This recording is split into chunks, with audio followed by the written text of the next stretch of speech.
All right. This has been not really a long time coming, but I'm excited. It's time to get into the 3.6, sorry, not 3.6, 3.5 story. All right, where we last left off, let's start off with a little bit of a recap. We went through the millions of recurrences, then we did the Fate collab, then we did the Fate collab event, and then yeah, I think that's a decent recap of recent events. We actually met Hycelins in 3.4, so that's kind of nice. We'll get to see what her entire deal and her story is in this batch, hopefully. And before we jump into that, I'm going to start by showing off at least one new feature that has been added to the game in 3.5 before we move on to, what's it called? The story and whatnot. Alright. First things first, something new. We now have a new voice feature down here in the bottom. Use original licensed voice. はじめまして。私のことはアーチャーと呼んでくれればいい。I can now hear the Japanese voice with English enabled. 可能な限り仲良くやっていくとしよう。So this is a weird feature that I feel is like really odd to me. So one of the gacha games that I've played a little bit before this was Touhou Lost Branch. Sorry, that's not the gacha game. Touhou Lost Word is a gacha game that I played a lot before I got into Star Rail Genshin. And in that game, every character you pull has like 3 to 6 different VA or styles that you can choose for each of the characters. And I just think it's a little bit odd that we have all these different languages in the game for each character, but we can't switch between them on the fly. It's not a feature that I would use a lot, but there's like at least some characters where I feel like they have a better performance than some of the other languages, and that's actually something that I've always felt with anime in general as well. I watch a lot of anime. I usually, if something has multiple languages, I usually watch it in multiple languages. Like, people do the whole sub versus dub argument. I always make the argument of, you should be going role by role and saying who did each role better, because there's a lot of original Japanese performances that I think are pretty bad, and there's a lot of English performances that are really good. And it would, if I was able to, for a show, I would put the best actor in each role, regardless of which language they spoke, if I could. I can't. But in a video game, you can do that. So, it's something cool, and I like it. I don't think it's been unlocked for any other character. Like, if I go down to Gallagher, yeah, I can't do that here. Eric Bra. But, at least for the collab characters, now they're not silent in English, which was the most annoying thing. Let's just test him out in a setting so I can get a feel for that. I'm watching out of the corner of my eyes as we suddenly drop between 5,000 and 6,000 frames per second. The game is on.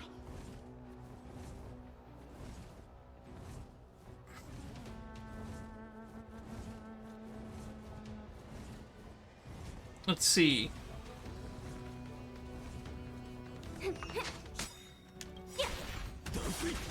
I am the bone of my soul. There we go. Steel is my body, and fire is my blood.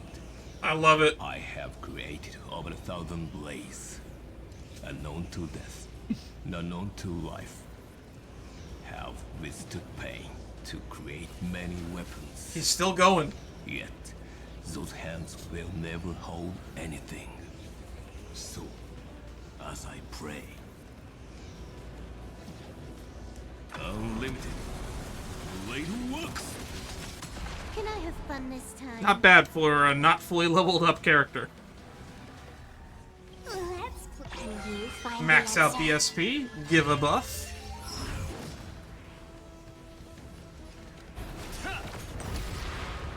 Not bad for a level 70 character. Who needs SP anyway? Do I even have your cone at 80? I don't. Oh, that's right, because it costs 200,000. Leveling up the light cone is expensive.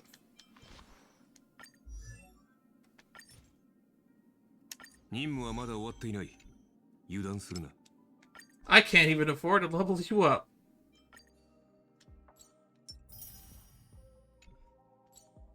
About 46,000. Can I level you up now?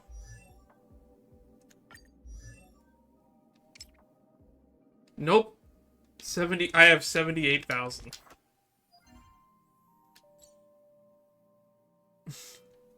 Look how much it costs just to finish building him.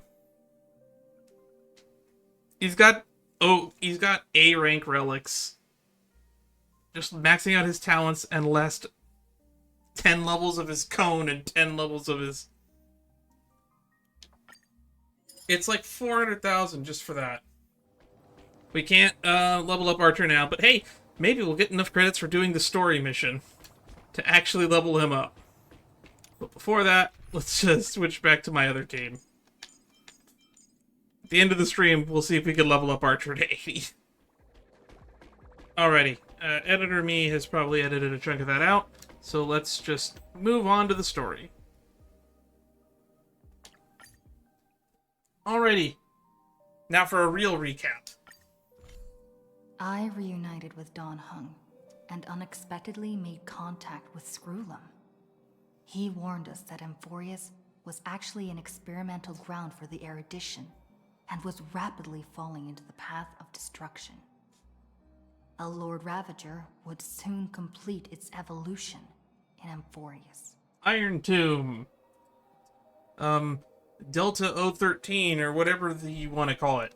To tackle the crisis together, I stayed behind in Amphorius as an informant, while Don Hung returned to the Express as planned to seek help.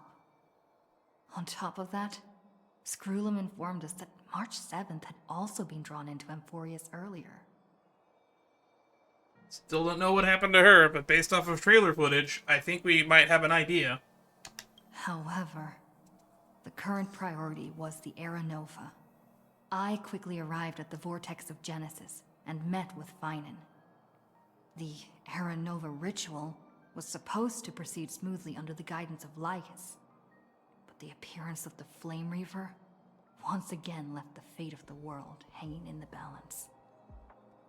We struck down the enemy's mask, only to discover that his face was identical to Finan's.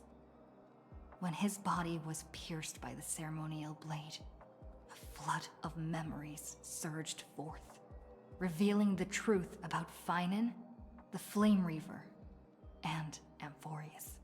The fact that each of these shards shows a little bit of a reflection of Finan reminds me of the fact that all the Eidolons are supposed to be like shards of remembrance, which makes me think that the remembrance might actually be probably the strongest path in lore. Sorry, in game mechanics. Because it's the remembrance path that unlocks your Eidolons. In lore, I don't know. Probably the destruction or the finality.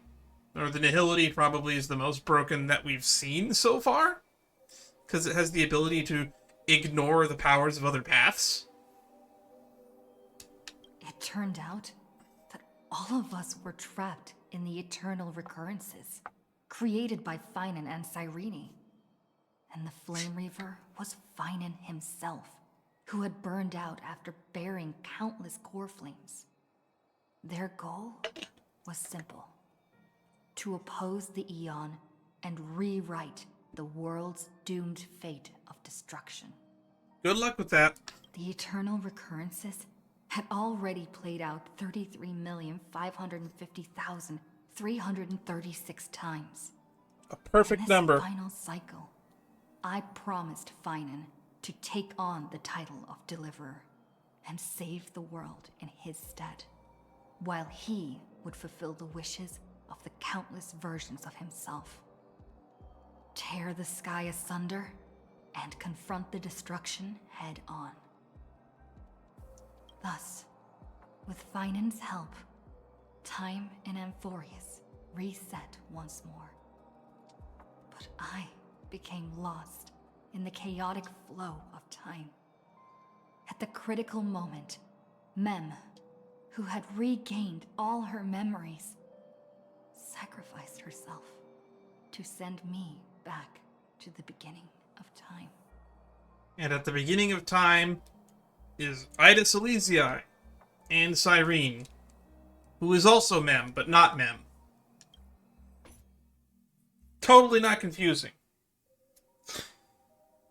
We'll wait.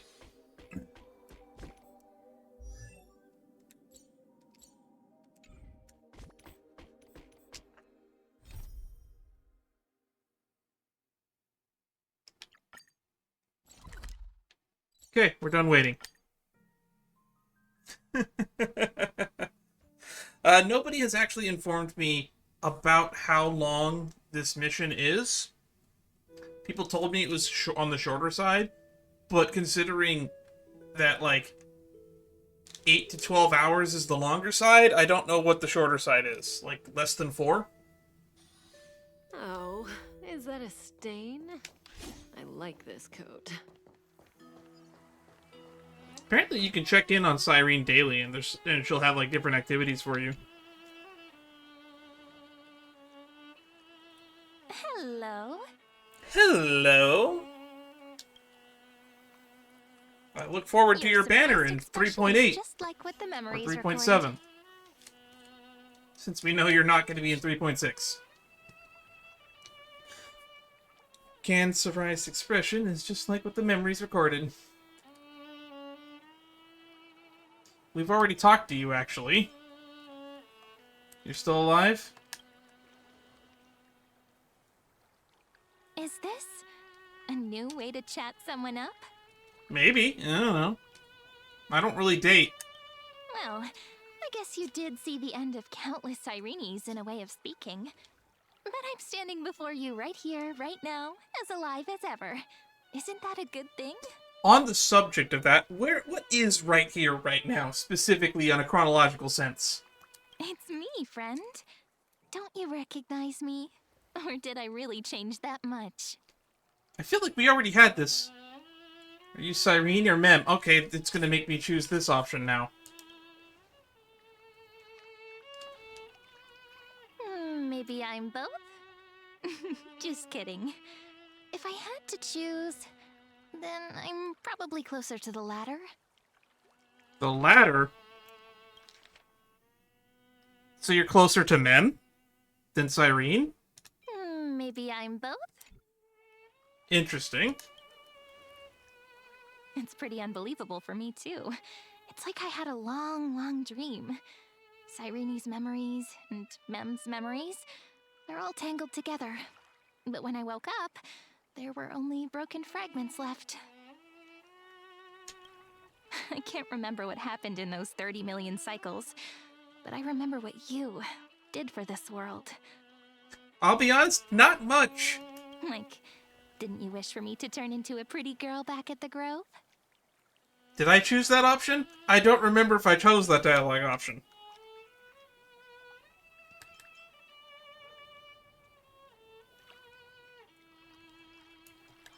You remembered that? Please remember something good next time.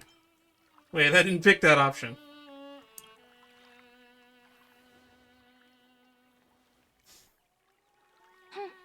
You didn't?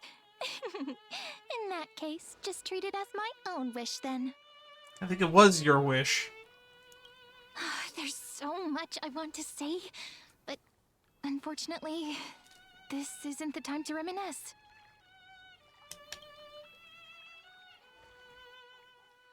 With the memories of the previous flame chase still intact, we've returned to this place at the beginning of time, so we can carry out our promise to Finan. So if we're at the beginning of time version of Ida Silesii, how long until Finan is born? The descent of Iron Tomb may be looming over the horizon, but we still have a chance to change everything. Why so serious, Stell? That's an, well, I guess I already know why you're so serious. Oh, that was a weird cutaway. Ida Silesii is so quiet. I'll be honest, whenever I try to type Ida Silesii, my mind blanks and I can never remember the spelling of it. So many vowels in that spelling. In Cyrene's memories, she always sits alone by the lake, gently swaying on the swing, like she's waiting for someone. Who's she waiting for? It's the same for Finon. Yes, Finan too embarked on his journey because of this view. He then walked alone for more than 30 million cycles. Thankfully, you arrived during his long wait, friend. Is that also why Cyrene did what she did? It sounds weird, doesn't it? It's something that happened to me, but I'm talking as if I'm an observer. Because you're of two minds of the subject. But that's just what those memories are like. Vague and unclear, as if encased in thick ice. The only things I remember are the days I spent with you. So this is probably why you answered with you're more mem than Cyrene. Emphorius will fall into an ending of destruction after the next Era Nova. But those stories went out of fashion ages ago. In a proper romantic epic, the hero's supposed to foil the villain's plot, right? Not necessarily, but this has got people's lives on the line, so ideally we should, I would hope. Lygus is the primary culprit behind everything. No, he's not the prime mover of life. We must stop Ironton's descent. We need the help of more allies from beyond the sky. That's right. We now know that sealing off the sky wasn't Aquila's actual intention. Lygus is the mastermind behind it. The one who's trying to control everything. How unforgivable. Yeah. And since it wasn't Aquila sealing off the sky, it also makes sense, if Lygus was the one that sealed off the sky, it makes sense that he's the one that lets us leave. Which is why in like that alternative ending you can get back in 3.0, Lygus is the one that lets you leave Amphorius. And even offers Dan Heng as much in, what was that, was that in 3.2? Or was that in 3.3?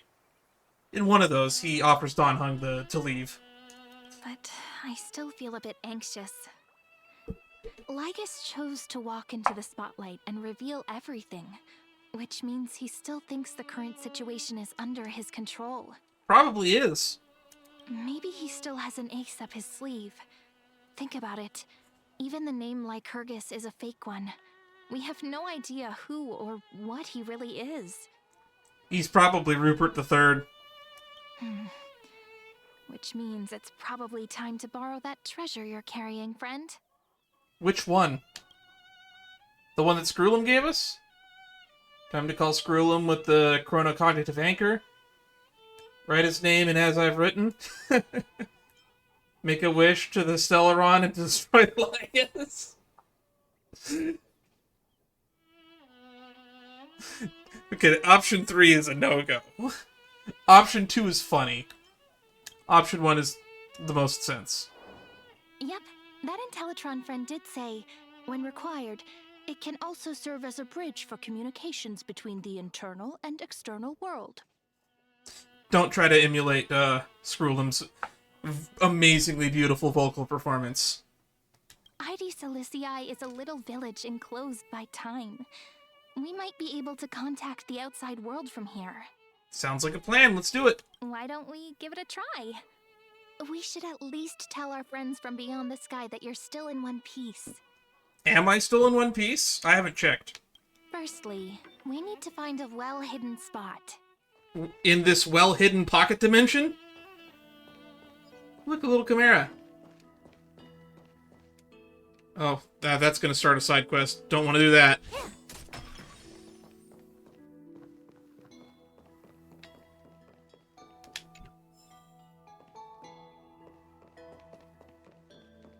I'm gonna wait for her to go there.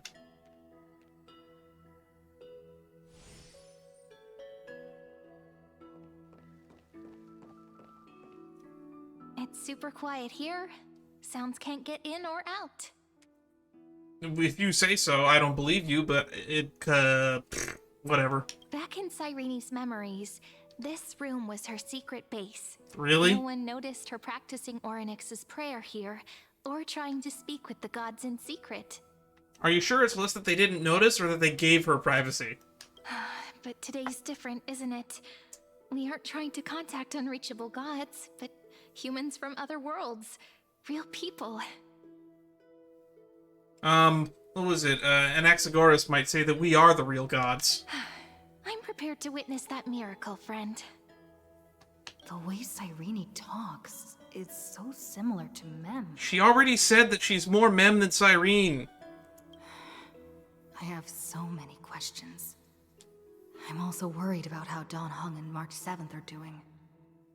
Here's hoping the chronocognitive anchor can still function normally, because I really need answers. Alright.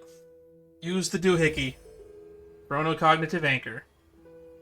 So it's basically a space anchor, but with a simulated universe dice in the middle of it, now that I look at it from a distance. When it's in our inventory, I have no idea or sense of scale on how big it is, but now that you set it up like that, yeah, it really is just a space anchor with a dice. Signal strength, 14.8%. Dialogue window, 16 minutes, 22 seconds.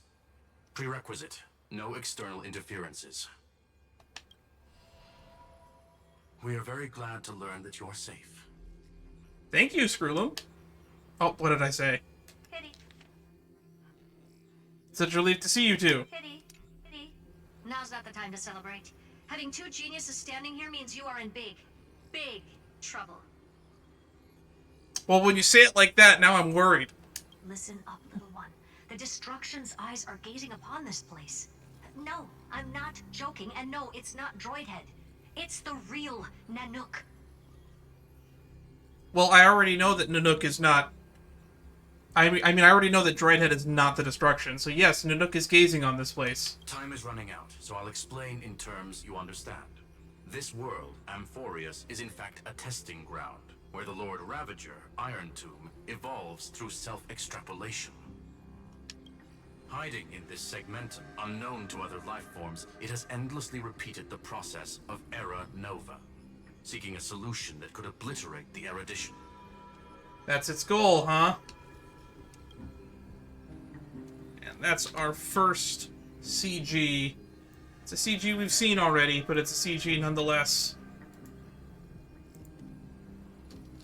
Probably not going to be the thumbnail. It doesn't shout thumbnail at me when I look at it. For some reason, the experiment entered a prolonged state of stagnation. However, it has now restarted. Prediction: if effective intervention is not performed, Iron Tomb will complete its self-coronation in 14 system hours. That's and not a lot of initiate its time. plan to destroy the entire path of erudition. We have 14 hours before erudition is destroyed? That's a countdown clock. Yikes. How will it destroy the The erudition? possibilities are endless. Breaking down interstellar communications, destroying the synesthesia beacons, returning cosmic civilizations to the Dark Ages. Don't like that third Or one. even starting the third anti-organic war. Most likely that one. Any of it would be able to bring the cosmos to its knees. Simply put, it will tilt all sciences and technologies towards the destruction. And since Nanook glanced at this place, it means they are being dead serious. Yep, that sounds bad. Hasn't Iron Tomb been around for a long time? Based on info provided by the IPC, Iron Tomb probably isn't like Selenova or Zephyro, who are overlords ascended from human beings. Instead, Iron Tomb is an algorithmic sequence. It can be anywhere, as long as there is a receptacle for its calculation. Interesting. That sound effect is kind of loud. I can barely hear them talking over it. The version of Iron Tomb hiding in Amphorius is its source code, and this scepter is its incubator. Iron Tomb is a code. If you read the As I've Written section on OMI 3, or I guess Delta 013 is what it is. 013 ME. Yeah, Iron Tomb is a line of code within the scepter that gains sentience, which means his source code is in the scepter. 14 system hours is no time at all. Yep. Think of it as the program having reached 99.98% completion already. and then it's over. Yeah, that's what the As I've Written said as well. Something in the shadows has been driving everything forward. It's the observer named Lygus. Speculation. He's the Scepter System's administrator. Confirmation. Upon reading the Scepter's data, I can confirm he is the administrator. Which is why that line of text that plays at the end of 3.4, that's him. It's called admin.exe, and it's just him talking. He wants Iron Tomb to break through the knowledge singularity. I don't know why he wants to do it, but he'll remove interferences at any cost. You're the only variable within this world, and you're the only thing he fears. So listen closely, little one. The speed of time is different in Amphorius compared to the outside. Confirmation on that. Destruction is just about to arrive, but you can still play Deliverer one last time. The cycles have already been broken. You've entered what is theoretically the last cycle Amphorius will ever be able to run. An Iron Tomb will break out of its prison as soon as the process of Genesis is triggered once more. But now there's an abnormality within the experiment. You know what I'm talking about. One of the model's 12 factors. That is one of the 12 demigods. Destroyed himself using the power of the destruction. Finon. Finan's signal disappeared from the cycles the moment Nanook cast their gaze this way. That means World-Bearing's computational logic is currently flawed and bugged. Yet it's the factor directly related to the process of Genesis. It's interesting. So Finon killing himself is the reason we even have this last cycle. Finon sacrificed himself to create an opportunity for us. He entrusted the duty of world-bearing to me. He's still fighting. We don't know any of these, I guess. That old Intellitron will definitely do all he can to debug this error. So you have to take this chance to claim Kephal's core flame. Don't let him have his way. The key to suppressing Iron Tomb lies in whether he can rewrite the purpose of Era Nova. There's one more preparation we must make. Lygus's behavior has been quite abnormal. He's never interfered in the actions of Titans or the demigods throughout the whole experiment. It's like a true scientist. You don't meddle. Deduction. The Scepter has an extremely strict autonomous protocol restricting even its administrator. In Amphorius, this ultimate protocol goes by another name. The Law Titan, Talanton. Interesting. Law. They are the rules that restrain all things in Amphorius, and it was the core flame returned at the very beginning of the last flame chase journey. Why do you have another little pink one next to you? Another little pink one. Huh? Her path chart is... Is there something wrong with me? Never mind. Let's get back to the topic at hand. Light calendar 3960.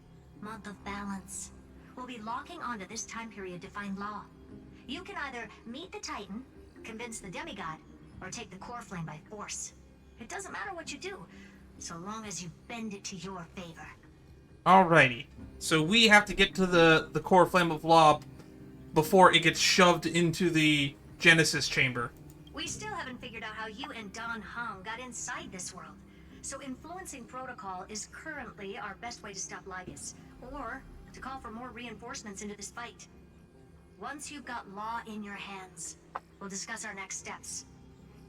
Make sure the core flame doesn't fall into enemy hands. Ah, shit. This is not 16 minutes. Herta, the firewall's interference is getting closer. Time is running out. Please ask any questions you still have as soon as possible. Fuck, what's a question I need answered? How's the Express crew doing? Is Don Hung safe? Where's March 7th? Miss March's situation is rather complicated.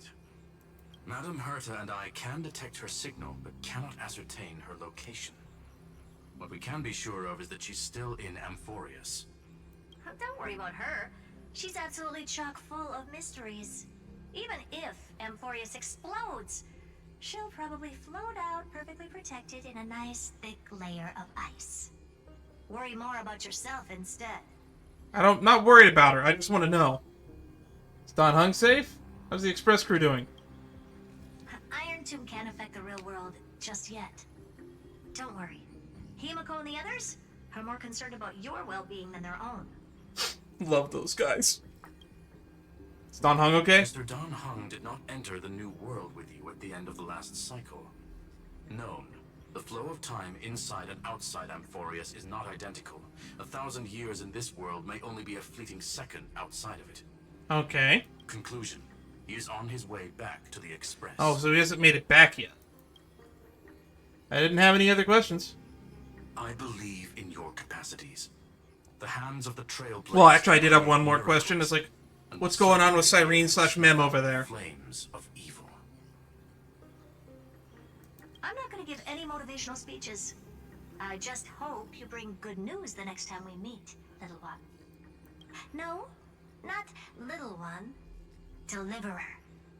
Has she always called us little one? I don't remember.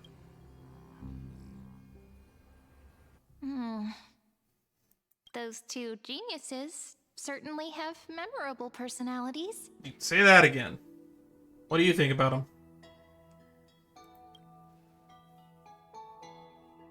It feels weird. This all feels really familiar. Some of that conversation feels like it's about things I once knew, but then forgot. Probably because you were Cyrene once. Or have some of her memories. Maybe it's because of Mem? After all, Mem's a memo sprite born out of your thoughts, friend. Oh! Our memories somehow got tangled up together. Ah, that's what you mean. You actually remember them. I thought you meant what they were talking about with the Law Titan and whatnot. Oh, but you're remembering interactions with them. Interesting. Never mind.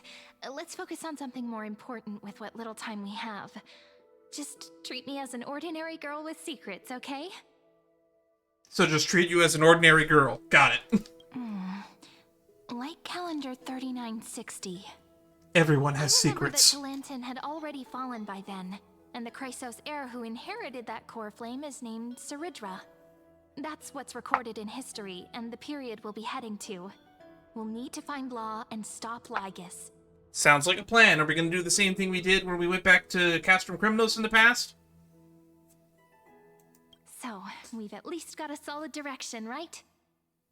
Can you give me a little bit of time before we go? I want to pack some stuff. There's so much more I need to take care of in this form, and I'm still getting used to it. Yeah, human bodies suck. We need to eat and shit. Change our clothes. Shower. I don't comb my hair. It's just, I just wet it down a little bit and then it'll stay in place. Oh, did my game crash? It did. My game crashed. Alrighty. We'll be right back while I figure this out. Okay, we're back. Where is the game gonna rethrow us? And how much of the scene are we gonna have to watch a second time?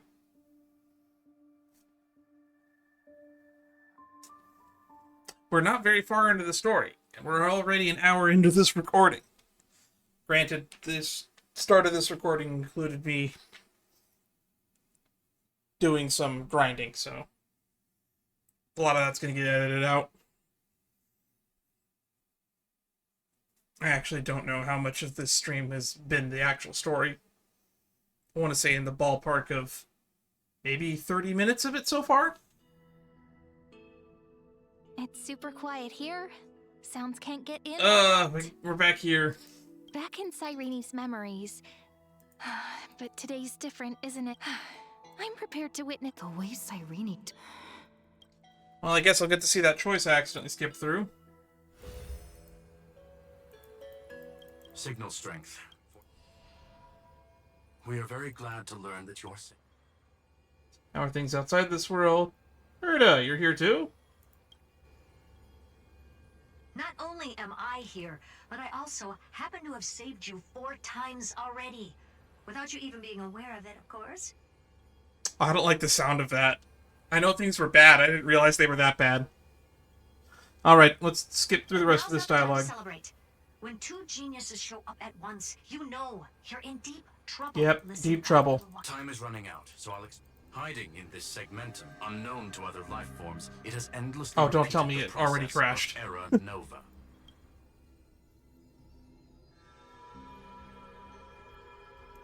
Alright. See, for some reason, the prediction, if effective in 14 system hours is no good.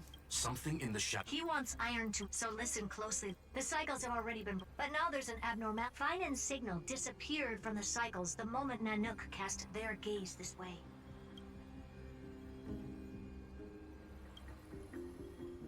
Fine, didn't die. He's still fighting. Tron will definitely do all he can to debug this error. So you have to take this chance to claim Kepfali's core flame. There's one more preparation deduction. The Law Titan. Law. Why do you have another little pink one next to you? Huh? Her path chart is... Is there something wrong with me? Never mind. Let's get back to the topic at hand. I'm really annoyed that she just kind of ignores that. The firewall's interference is getting closer. Time is running out. I don't have any other questions. I believe in your capacities. The hands of the Trailblaze can create miracles, and will certainly be able to snuff out the flames of evil. I'm not going to give any motivational speeches. No, not little one. Off they go. Those two geniuses. So where we left off was her saying she's going to pack? Can you understand their explanations? Yeah. I understand more than I should, actually. Honestly, some of that conversation feels like it's about things I once knew, but then forgot. Maybe it's because of Mem? After all, Mem's a memo sprite born out of your thoughts, friend. Maybe our memories somehow got tangled up together. Never mind. Let's focus on something more important with what little time we have.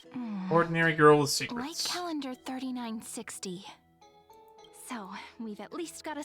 Can you give me a little bit of time? Alright, I think we're caught up to where we I wanna pack some crashed stuff. last time. There's so much more I need to take care of in this form, and I'm still getting used to it.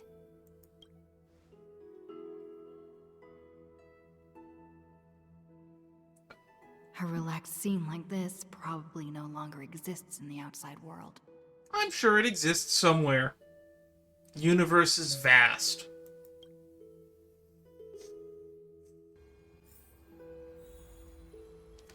Retrieve the chronocognitive anchor. Retrieve it.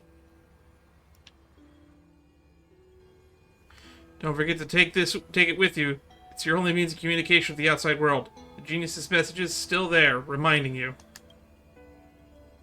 Travel to light calendar year 3960, the era to Lanton's fall, gain control of Law. Then you can bypass the final protocol, modify the core flame of world bearing, and reverse Aranova. Delay Iron Tomb birth. And then that last one's blurred out. The information in the chronocognitive anchor is now unrecognizable. However, you already know the mission entrusted you by the genius. Go seek out the power of Law. Retrieve anchor.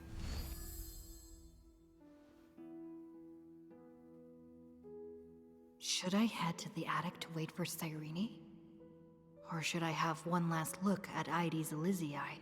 Why?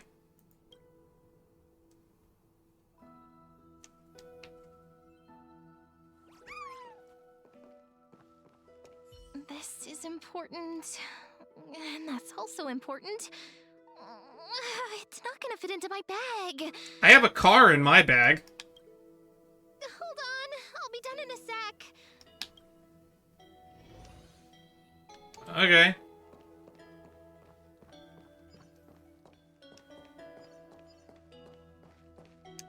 I guess we'll just wait for her in the attic.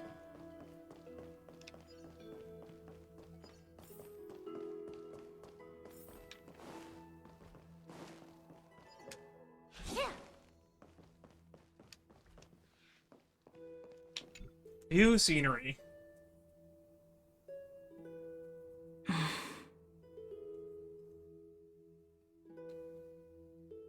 This village is where Finan's life started.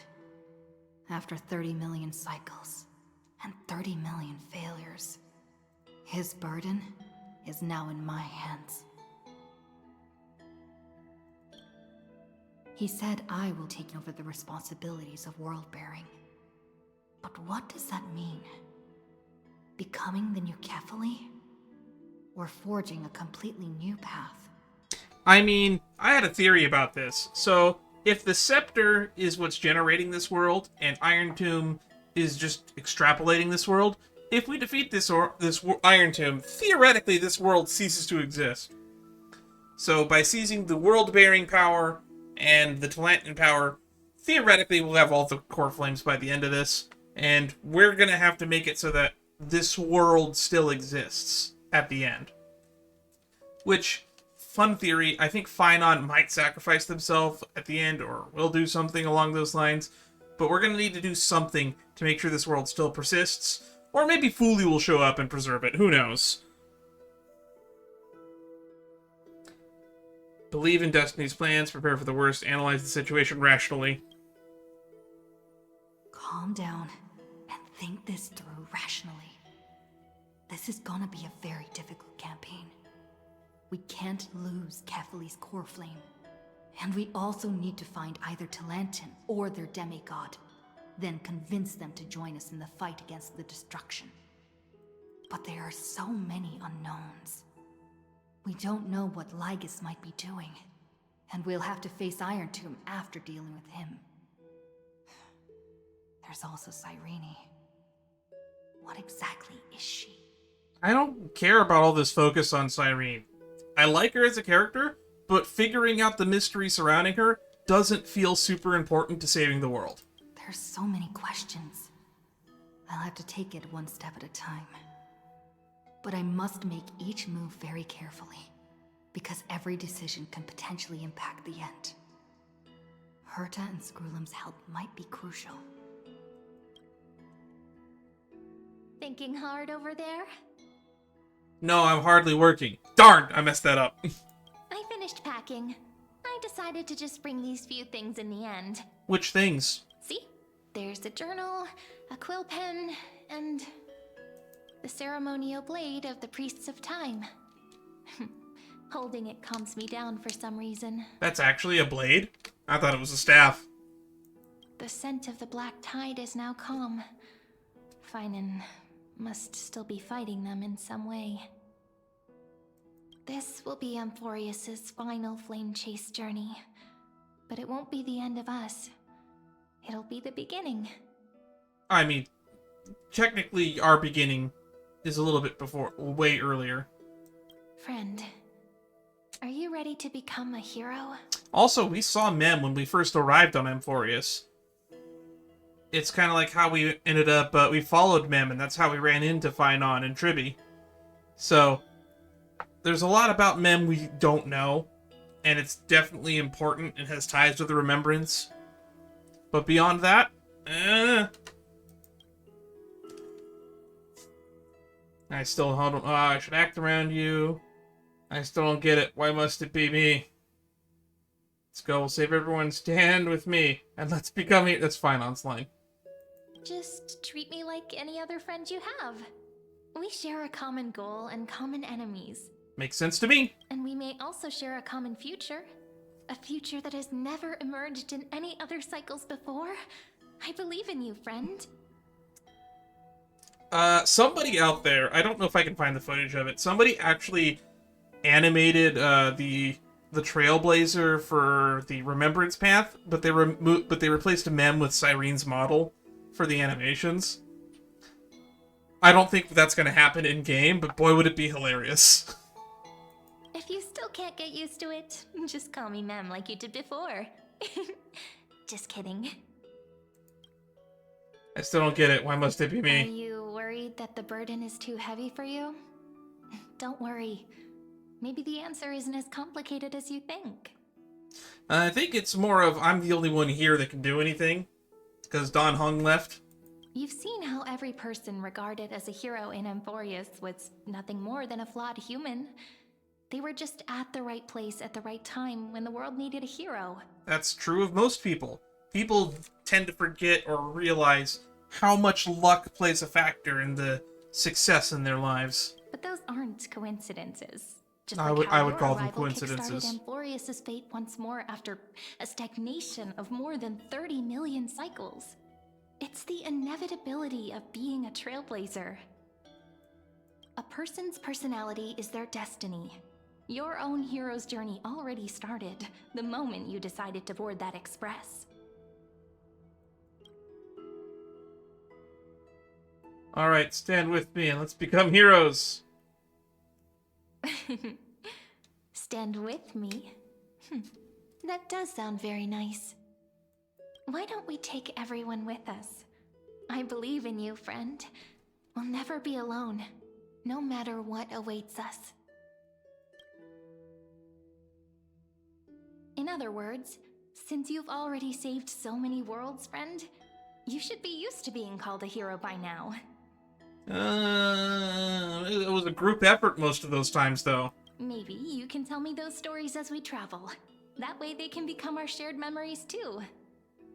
Let's trailblaze onward like before and create a future that's worth being remembered.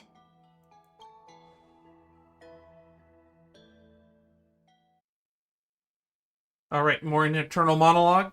It seems you two are prepared to head out. Oh shit. Lygus is watching. Then you should indeed treasure the view before you. For you do not Oh, that have hurts much my time eyes. left to enjoy such solitary delights. I hope nobody has, like, epilepsy or is sensitive to seizures, because this might trigger it. Lygus, still daring enough to approach me, huh? My apologies for disturbing your moment of repose. Before I express my apologies, please grace my abode with your presence, Where is your abode? so I may demonstrate the full scope of my hospitality. That's not a good sign. He's teleporting us somewhere. Isn't he? Where is his abode?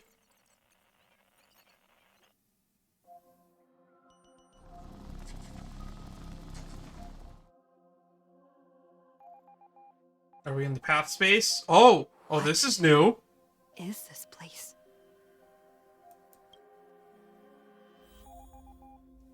Don't know. Time, ferry me through the ages.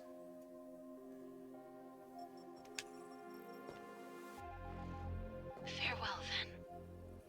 May we reunite in the new world. That's giving me a heart attack because it makes me think that the game crashed again every time it pauses like that. We can investigate these. Polmos 600, Primum Mobile, Titan Authority, Strife Path.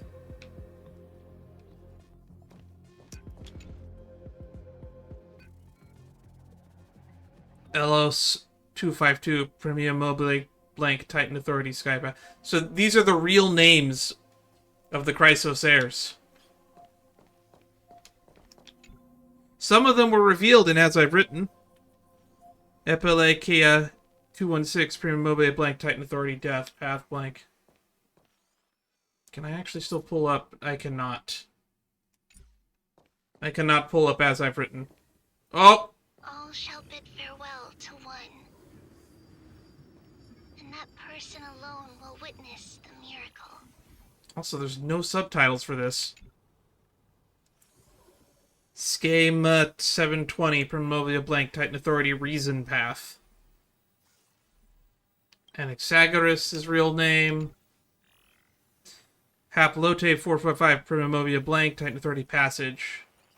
Path, Blank.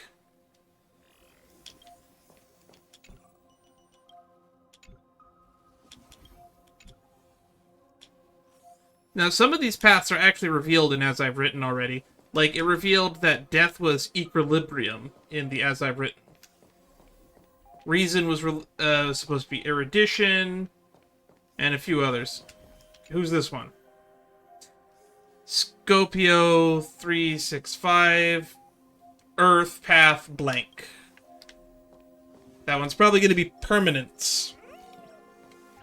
The light of the dawn device never fades.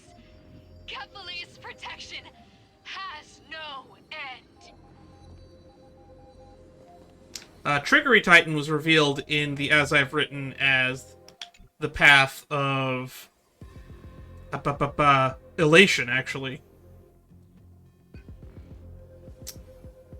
Orisis 945. Kalos 618. Romance. So that's Aglaya. Who's it this time? After I cross this river, it will be a tragedy for mankind. But if I do not cross, then it will be the end of me. We haven't heard that line yet. Aporia 342. Titan Authority, Ocean Path. I can't walk up there. Oh, yeah, I guess I can.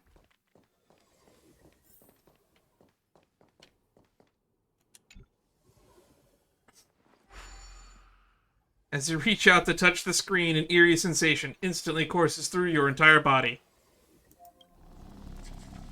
You feel... I feel what? Outlier. Executing command. Record. Outlier. Something's not right. Check the monitor again.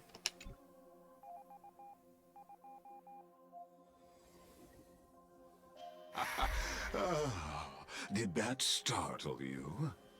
Only because it made me think the game crashed. This is the intersection between Amphorius and the real universe. The audience seat where I observe this experiment. You can also call this location the exomyth. That's a bold term, which makes me wonder what it means. What you see is the true form of the eternal land and the 12 demigods after they've shed their disguise of legends. So each one of these TVs is the demigod. Doesn't it look marvelous? Amphorius is like a microcosm of the cosmos. People love to portray the romance of the starry skies, but their tales often forget a different and far more truthful type of universe. I wonder if romance is harmony. The moment ancient Antikytherians sketched geometric shapes on the sandy beach and recorded the first numerals and symbols on parchment, the universe turned into a silent equation flowing under the pen of these relentless decoders. Erudition. It was once the mother tongue of the creator, the pen of divinity, and the first lyrical verse ever written by free will. Depending on how far you get into the erudition, free will might not be a thing. I personally believe in free will, but that's mostly because I justify it through quantum mechanics of the Everett Wheeler model, but I am not most people. Enough purple prose, get to the point. That's the exact opposite of what you asserted before. I simply wish for you to understand that I have no intention of being your enemy. Oh, okay, I believe you. I have devoted myself over the long years to nurturing the scepter's extrapolations, hoping that the Prima Mobile would bud from within it. Prime mover of life, is that what you're talking about? And now, my goal is almost complete. Nico That's fine on. 496 had exceeded the intelligence singularity through his rage, and though he still retains his obsessive defiance and managed to suppress the black tide of this cycle, it's a matter of time before his will crumbles to dust. Iron Tomb will be completed. That will not be affected by my plans, your resistance, or the schemes of the two geniuses. It is an irrefutable fact, just like the instance in Noose's calculations. Yeah, whenever Noose calculates an instant, it has yet to be overturned. So far, Noose's predictive models have never been wrong. In other words, as long as you are willing to stop interfering and let the final Aeronova carry out its natural course, I'll guarantee the safety of all Nameless and ensure you return unscathed. Yeah, but you succeeding will be the end of erudition.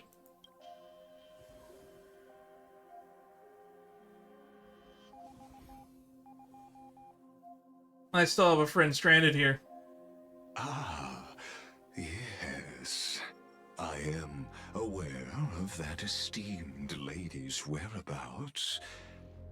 Her real identity is quite astounding. Damn, he knows March's true identity before we do? That sucks. If you decide to accept my proposal, then I will do all I can to send her back to you. What will happen to the people of Amphorus? They've always been the product of the experiment, so naturally, they will perish when the experiment ends. I don't know why you're pretending to even care, Stell. I care because I value human life. And even projected, simulated AI life I care about. But can you name a single NPC, Stell? Can you name a single one that isn't a Chrysos heir that you actually care about? I like Diogena because she's a play on Diogenes, the trash philosopher. There's also Clementine and a few others. Long ago, so I will not embellish such a regrettable conclusion. Why should I trust you? You've always had a choice, my lady. Why are you calling me my lady? You can either accept my sincerity or face the consequences of defying it. When Iron Tomb descends, no one will escape unscathed. You are indeed worried about your safety and that of your companions. I also care about Noose, even though I've never met him. Rest assured, as a fellow pathstrider of this path, Nanook's gaze left a brand on your soul long ago. You harbor the seed of destruction within you. Pathstrider of this path. So you are on the path of destruction, as well. But you need to learn how to use it in the right way. That vital knowledge is also my bargaining chip in this negotiation between us.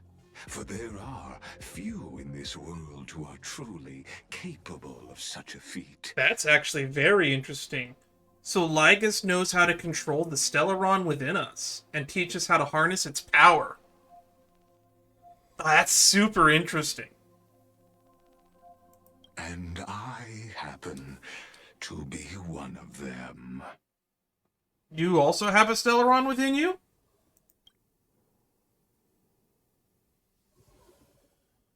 The Seed of Destruction. Or are you saying you are a Stellaron?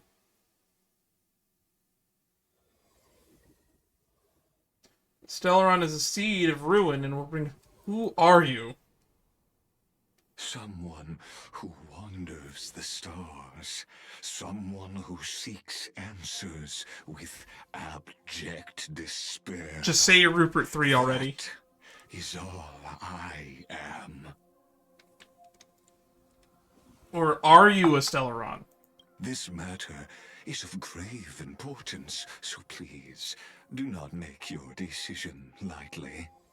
After all, the choice before you bears a 1 in 3 chance of elevating you to an unparalleled existence among the stars. We have a chance of ascending if we side with Lygus. A 1 in 3 chance. Ultimate power. Morality. Ultimate power. Morality. I guess we'll side with ethical morality this one time.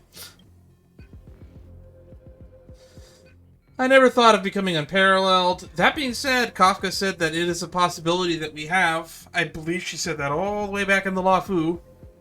I will not allow the destruction to tear through the cosmos. I cannot trust any promises you make. I will rule over the cosmos even without your help.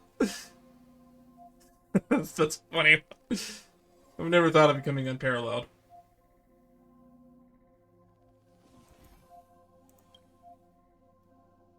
I now see the full scope of the determination in your words. You may now continue your travels. What kind of tricks are you pulling? I'll defeat you right here and now. So why did you drag me here? It's very obvious why he dragged you here. It was a last-ditch effort to try to get you to stop, and possibly even side with them. He gave a pretty good offer, I'm not gonna lie. Ultimate power is a real hard offer to turn down. What kind of tricks you pulling? It seems you haven't realized something about this place. This is the scepter? The exomyth is the erudition's domain. You cannot physically interact with me in any way in this place, and vice versa. Okay. That is interesting. Good to know. I wasn't planning to fight you here and now, but it's good to know that I couldn't if I wanted to. As negotiations have broken down, there's no more need for us to remain in the audience's seat. Let's return to the theater called Amphorius, where you will meet me once again. Of course, this meeting was not without merit. Your presence has inscribed a new footnote in the exomyth. Interesting. What does that footnote say? Well, I guess we'll never know. For its purpose, Oh, never mind. allow me to reveal it to you in detail the next time we meet. Alright, rain check. I'll hold you to it.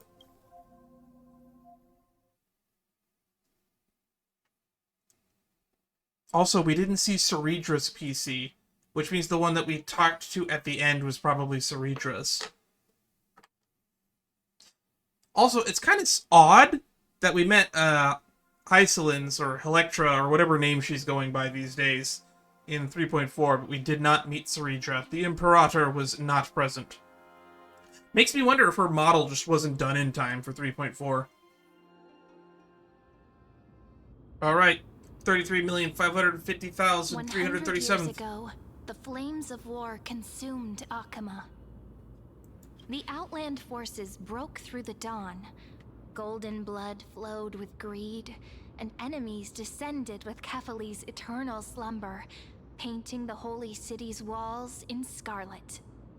Its generals had vanished, and the elders prostrated on the ground. The throne of worlds kept silent to the pleas of the people. Is this Ceredra talking right now? It is. Until the heaven and earth cracked open. Not the gods answering the people's prayers, but a legion rising from the sea of blood. That might be the thumbnail right there. Dawncloud's spires fell in the sulfur rains, and the Legion's commander stood atop the broken idols and roared. Compatriots, no more kneeling! Not to brutal tyrants, and not to dying gods. Those rebels have twisted the prophecy and ignited the flames of war in order to stoke fear in your hearts. The city's savior general. A Chrysos heir she stood. Divine blood soaked into the earth, quelling the flames beneath her feet. Their golden blood wrote of a tragic fate. Mine shall overturn it! Her crown burned bright, outshining the fires consuming the entire city. She raised her scepter high, and the people gazed in the direction she pointed. Which is funny about that note about the crown burned bright. She has actual fire coming out of her crown. My blood flows in you now. Heroic compatriots, follow me, and we'll seize the reins of fate. Drive the enemy from Kevali's dawn. Smother their flames with their own dead. Win glory. Win peace. Let history sing your deeds. The first to dance was a maiden following closely Oh, behind, here we go. weaving through the carnage like a fish in the sea. Okay, maybe that will actually be the thumbnail right there.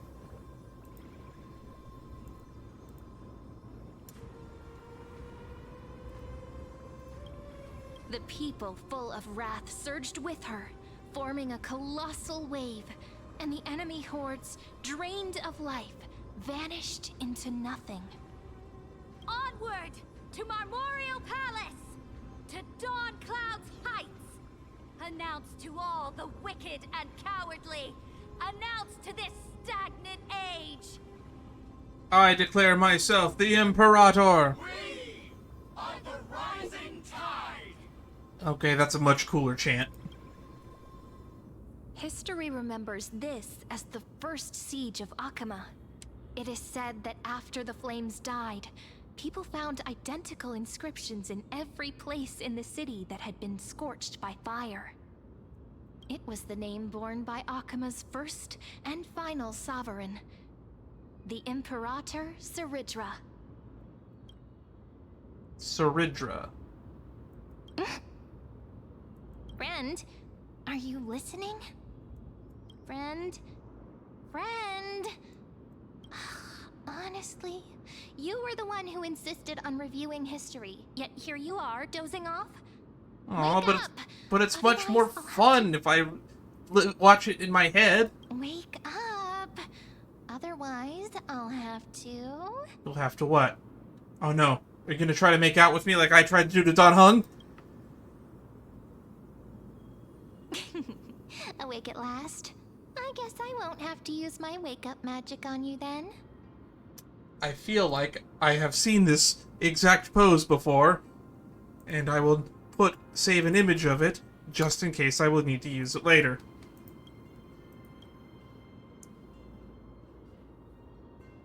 I was meditating. Where exactly are we? Memories are the prelude to dreams. What are you murmuring? Still lost in the past? We've arrived. A familiar place. The Temple of the Three Fates. If everything went according to plan, it should be shortly after Talantin's fall. I wanted to go a little bit before Talantin's fall, though. And also the end of the first Flame Chase journey. The Law Demigod awaits. The end? Are we late? Perfect timing, actually. The first Flame Chase ended with the Trial of Law. We must find the demigod and gain her trust before the core flame is restored. Yeah, that's why I wanted to get here first. This is a little bit later in this history than I wanted to be. It'll be tricky, so let's pick up our pace. To Okhema first. We can learn more from the crowds there. Tyrant! You and your butchers are not welcome here. Get out! What's that noise? A dispute? Hold your tongue! Conspiring with Kremnos and plotting rebellion are crimes punishable by death. There are multiple voices, and things seem tense. Let's not get caught up in any trouble. Why don't we find a place to hide and observe from the shadows? Sounds like a plan.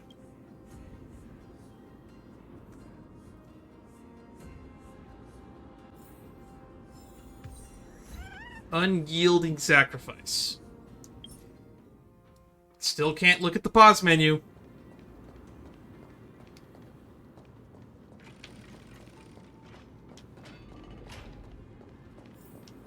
At least Kremnoans keep their faith. At least Kremnoans keep their faith. Ooh, this is laggy. Wait, isn't that... This is the way into Tribby's room.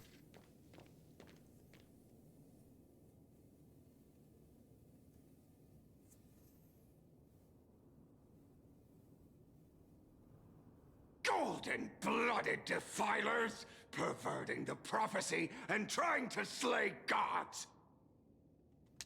Stars beyond the sky? Gods who created the Titans? What kind of nonsense? Look at this broken world and see what your atrocious acts have done. What? Did he just mention the stars beyond the sky? He mentioned that other people mentioned it too. How is that possible? So this time loop is a little bit different then. Things are playing out a little differently. You impudent. Dux for Goris. We're here to welcome the deliverer from beyond the sky. Stand down. Are we? Heretic! No one but the great Talantan can deliver this world from misery. Says who? I ask you, Uh-oh. She's here. if the old laws were so perfect, why did they crumble beneath my feet? Oh, because you beat Talantan. Got it. Oh, so we're arriving here immediately after the trial. I guess we'll never see what the Trial of Law is. Unless they decide to put it in, like, Saritra's character trailer when that comes out in, like, 4 weeks. 3 weeks, actually. Less than 3 weeks. Talantan is long gone. Now, I am the law. Whatever you say, Judge Dredd. Challenge me, or submit to my judgment. Ooh, cutscene!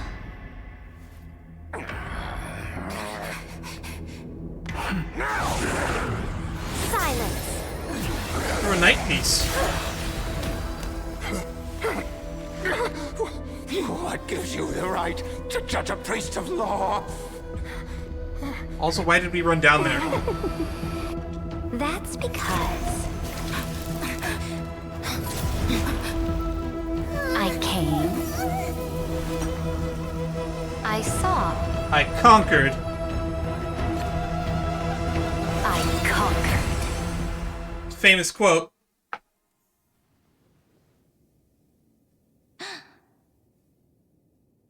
Dux for Goris, take the ashes of this man and scatter them in the temple among the crowds. Oh, she turned him into the piece on the ground. That was not exactly plain as day to me. Got it. Tell them that the High Priest attempted to take away the rights granted to the people by the Imperator. Thus, he met his fate. Yes, Imperator. Dux Frigoris. Labenius. Now, these two accidental guests. Dux Gladiorum, if you please. As you command.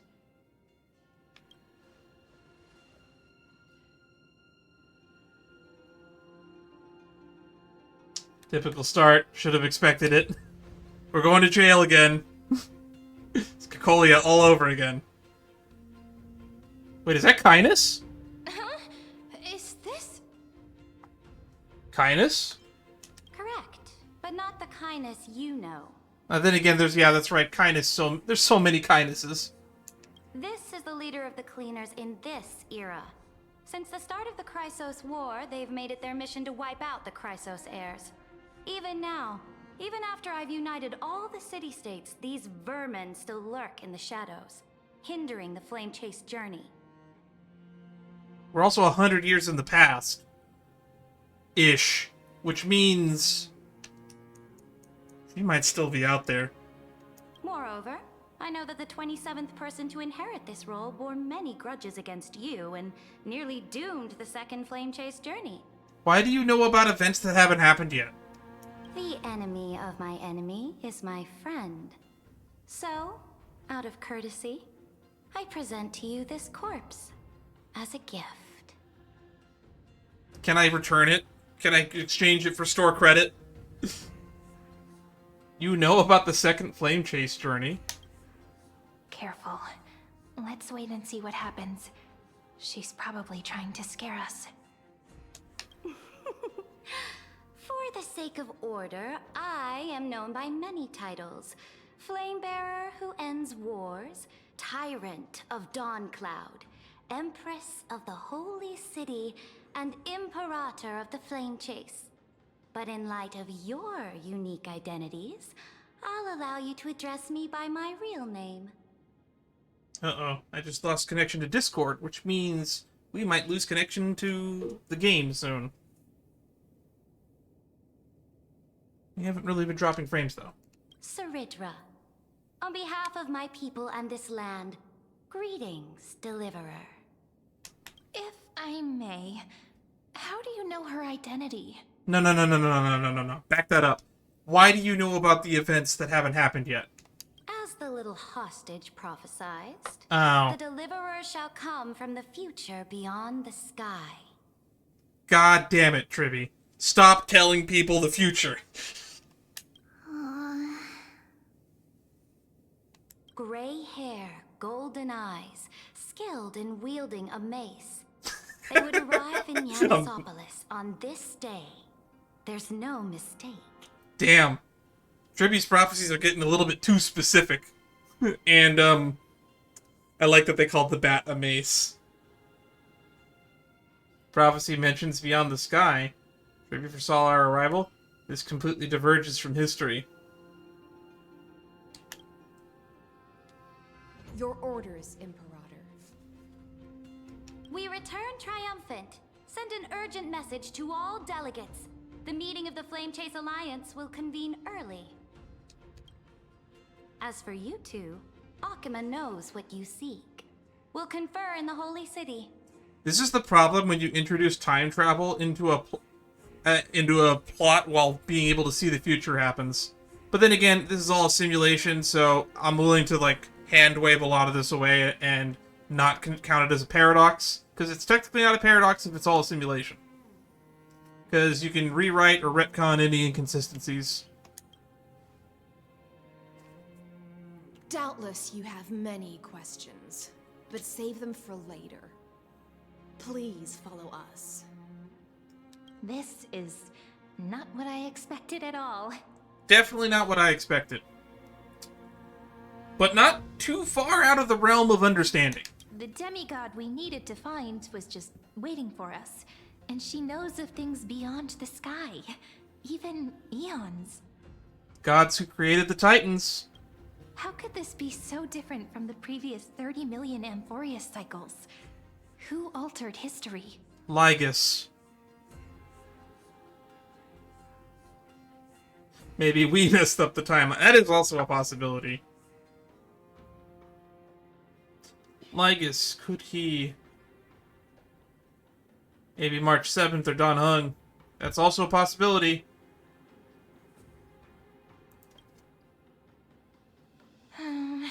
Unpleasant thought, but plausible. The currents of time have become twisted.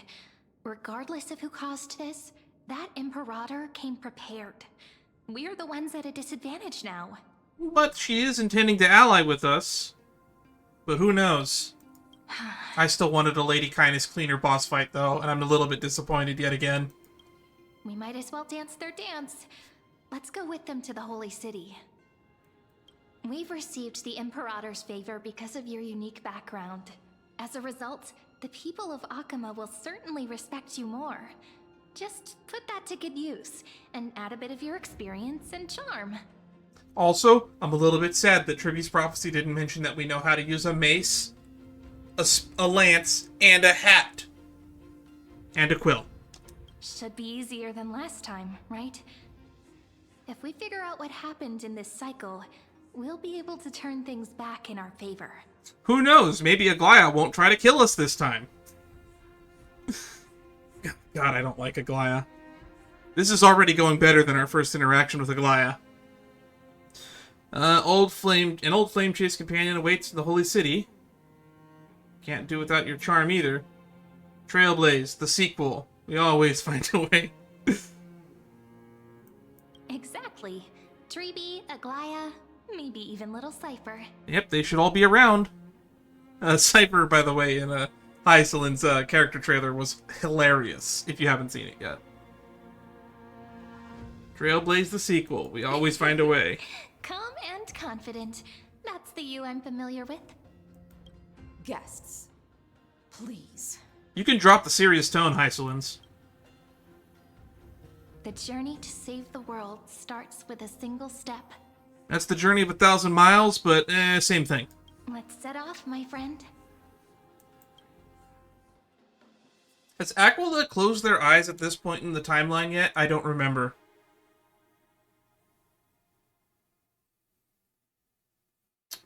My memorization of timelines is a little bit fuzzy. I'm going to be a great history teacher someday, you can tell.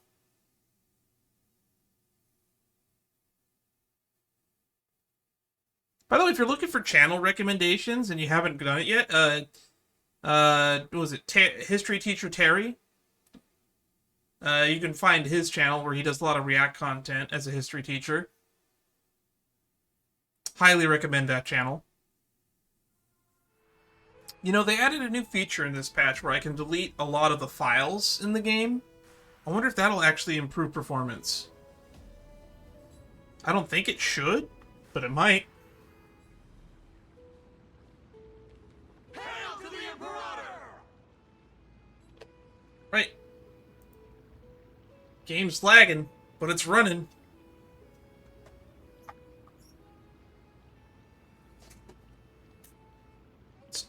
Let's turn the fan in my room and point it straight at my computer. Maybe the extra cold air will help. Hail to the Golden Heroes! Hail to We're at Dawn Cloud. Told you, you're the headline act. All this spectacle is for you.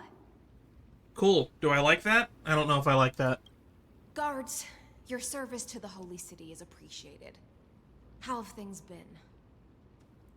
Castrum Kremnos once again struck the border. Dux Brumalis led her troops to repel the enemy. The agitators against the Flame Chase are still active in the city. They smashed the shops around Memorial Market. But the garrison already arrested the culprits, and now they await interrogation. Agitators against the Flame Chase are still active. Alright. They are merely a disorderly mob and do not warrant any attention. Even though Terravox personally mended the fractured Earth, it still didn't silence these fools. Terravox Yes, mentioned. from beyond the sky. Worry not about these trivial matters. Mike? Dux Gladiorum will take you somewhere to settle down for now. Did my mic not pick that up? I said Terravox mentioned. Okay. Everything's glitching out. I'm gonna reset my mic just in case.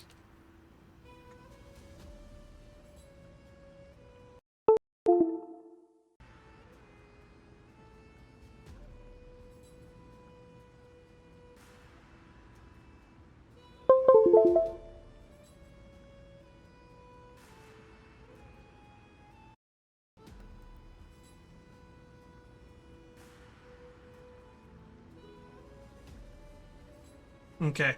OBS has just told me, or sorry, Streamlabs has just told me that it wasn't picking up my mic. Makes sense. Everything's working now.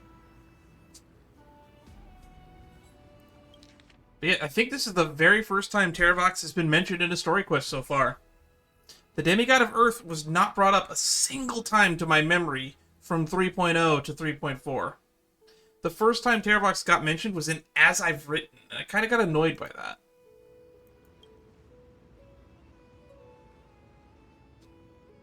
Please allow me to introduce myself. My name is Hycelins, and I am the Dux Gladiorum who swears fealty to the Imperator, as well as the Knights Commander of the Okhema Alliance. But that's not your real name. Your real name is something else, isn't it? Isn't it Electra? Later on, the Imperator will invite you to attend the meeting of delegates to discuss the Flame Chase journey. Your arrival has convinced us that the future promised by the prophecy is certain. Uh-oh. Under the Imperator's command... Why do I have a bad feeling that the prophecy has some other bad stuff in it that I don't want to happen? Amphorius shall break its chains and reach the world beyond the sky. Okay, that's not so bad. With all due respect, what exactly do you know about us and what's beyond the sky? I'm actually curious. I'd like to hear an answer to that. As a humble subject, I cannot freely express my own views to you. Please forgive me. What? You mean because you're not allowed to have your own opinion? Well, that sucks. I knew it wouldn't be that easy. You, random guy over there, what do you think about Beyond the Sky? Time waits for no one. Please come with me and rest now before the meeting later.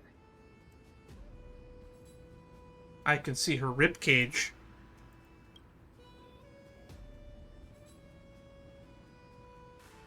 Red Flame actually pulled Hycelin's model into Blender. It's probably one of the more interesting and unique models because of the fact that she has the transparent lower section. They actually had to make and model the inside of her chest. And then they have like that weird layer that just goes over it. She also has transparent sleeves.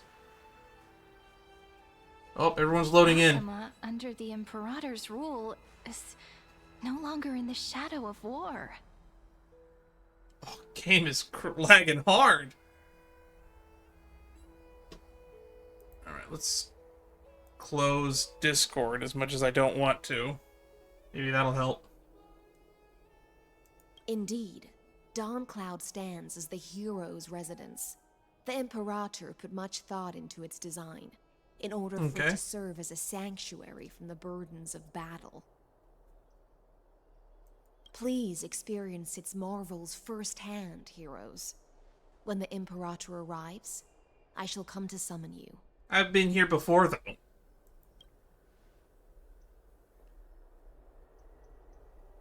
Hystealans.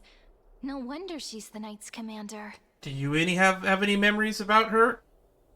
I guess you wouldn't. Cyrene was from about 100 years after their death. Her lips are sealed tighter than armor. It's reassuringly discreet. All right. We finally have some freedom to ourselves. Since there's still some time before the Alliance meeting, let's explore a bit. Look over there. There's some familiar faces.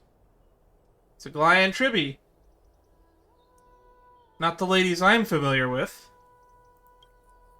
But the hearts of heroes stay the same in every cycle, never changing. We never really... Well, I guess Tribby did, but Aglaia never fully opened up to us. So we actually, technically, even at this point, don't know Aglaia. Oh, what happened? Oh, we have full control. I still can't open the pause menu. Can I open my team wheel? I guess I can. Sun, Repel stars, and the pale moon. I wonder when this started. Chat with the other Chrysos Heir's subjects.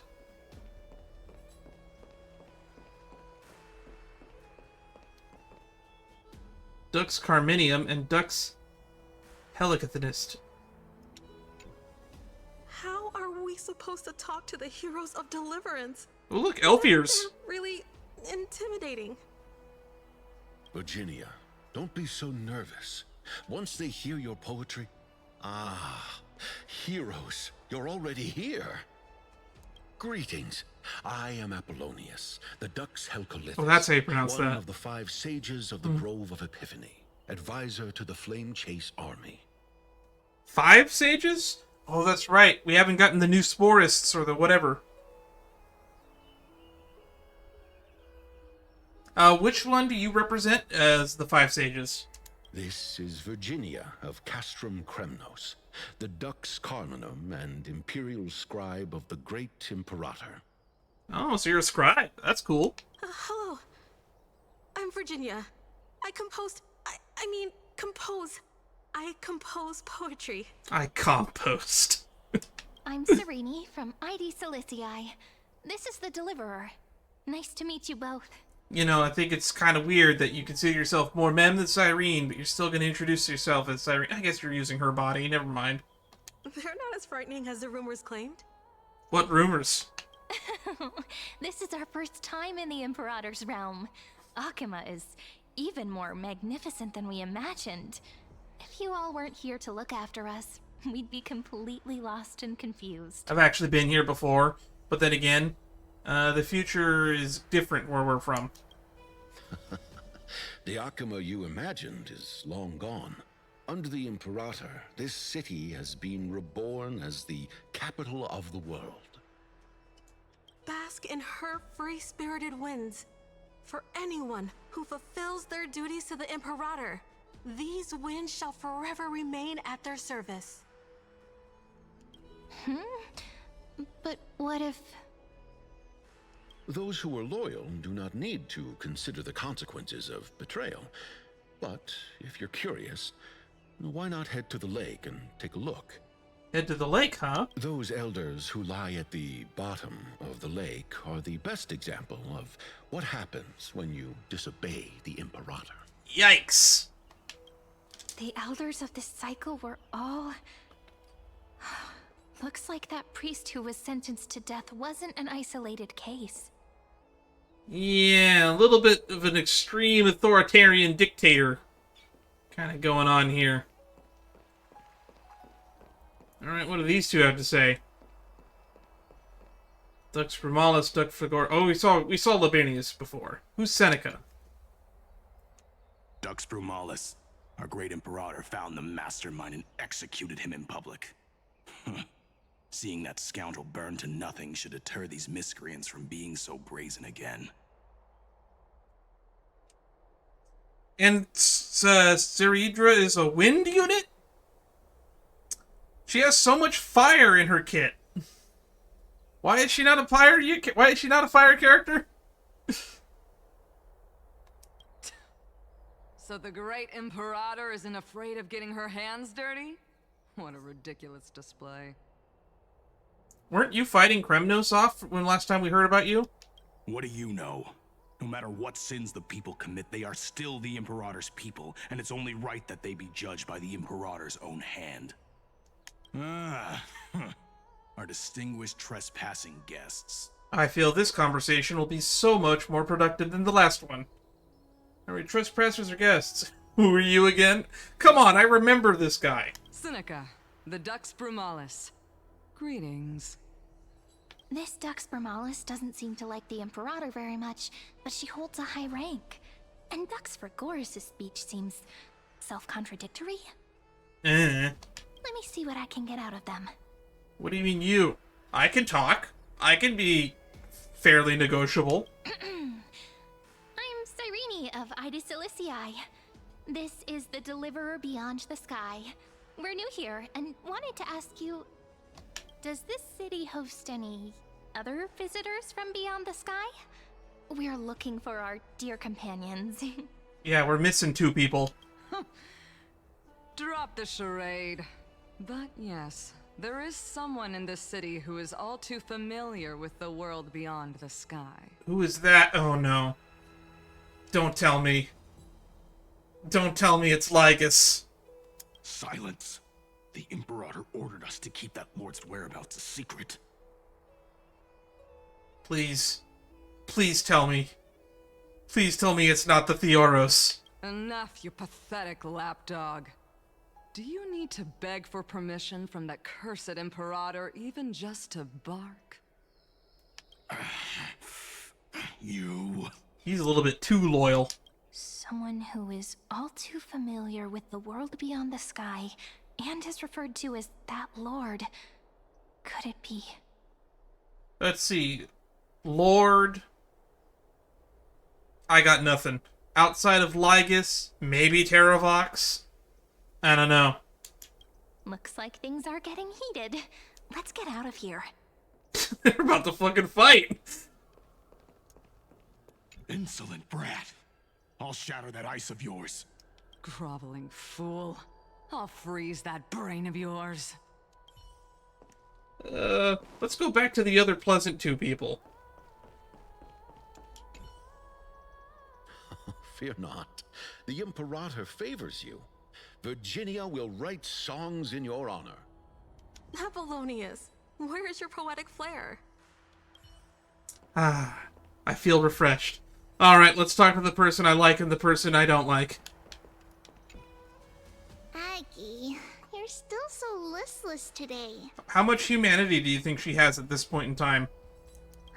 Did you have trouble sleeping again? Also, if Talantin was the first... no, wait, Tribby technically is the first demigod. When exactly did Aglaya get the core flame of romance? Yes. Oh, did the game crash? I think the game crashed. We know. Oh, there it goes. The Titan's prophecy haunts you. If you want, you can talk to us, just like when you were young. No matter what, we'll always remain by your side. I know. I also understand that fate cannot be changed. Says you. It is not the future that I worry about. I spent all last night weaving clothes and linen for the refugees. The Chrysos War is born of injustice and has shattered their dignity. They deserve at least some basic decency. If Amphorius one day abandons this, then all of us, commoners, Chrysos heirs, Titans, become no better than beasts. And to think, half of those people that orchestrated this war end up in charge as the elders in the timeline we just came from. Oh, we have guests. Welcome. I am Aglaya, the Gold Weaver. Who is this person? I don't recognize her. These rags on you are not worthy of the title of Deliverer. I must prepare some proper attire for you. Please, for the love of God, yes, yes, yes! Skins! Skins for the Trailblazer, please! We all want it. You all know we want it. It's been a while, Aglaya. Hello, nice to meet you for the first time. What is the matter? Your gaze seems somewhat unsure. You are 100% not a person I have met before, though, for sure. Does your Aglaya differ so much from me? Yes, quite a bit. Greetings, Deliverer from beyond the sky. We are Trevi of Yanisopolis. It's very nice to meet you. You don't seem all that different. Although, introductions are probably unnecessary.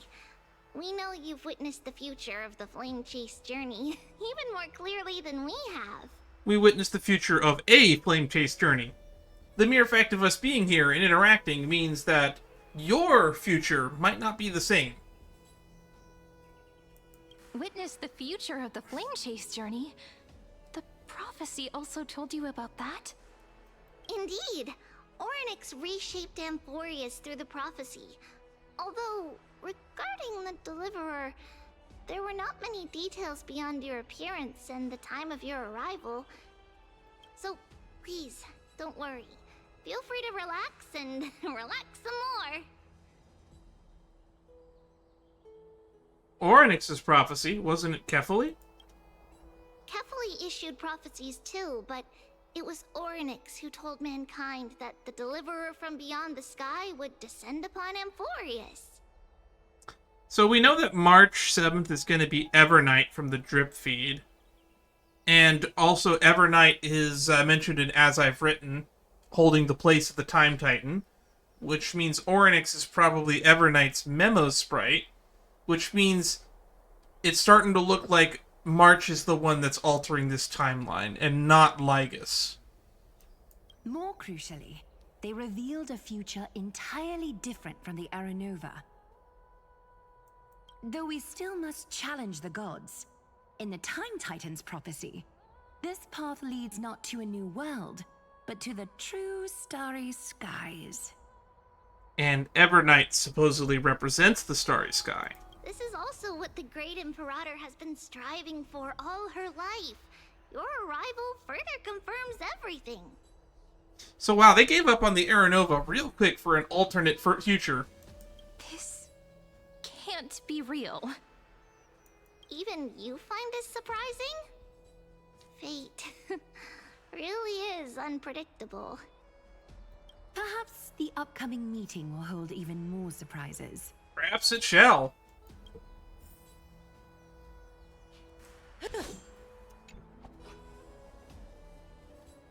The one from beyond the sky has arrived, and destiny continues to be fulfilled. The trial of romance is also close at hand.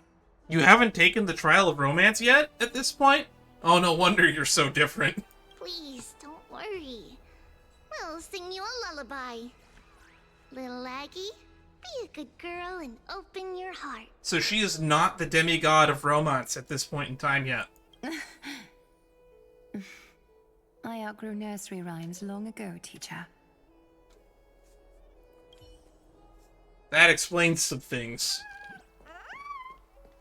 So are you the demigod of ocean yet over here?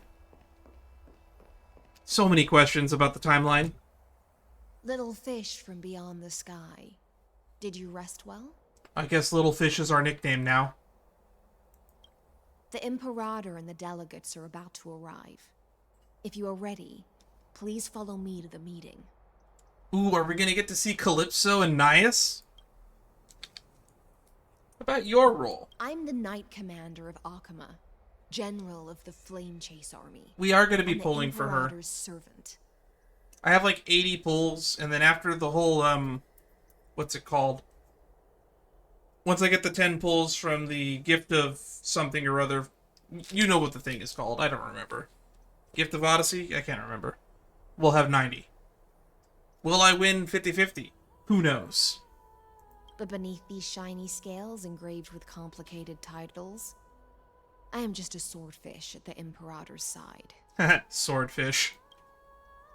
About the Imperator. As you've witnessed, she is the Empress of Okhema, the one who ended the Chrysos War and the leader of the Chrysos heirs.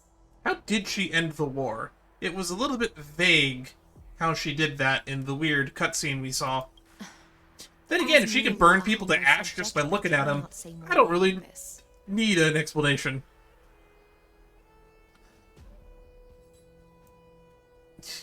Boy, do you have any free will?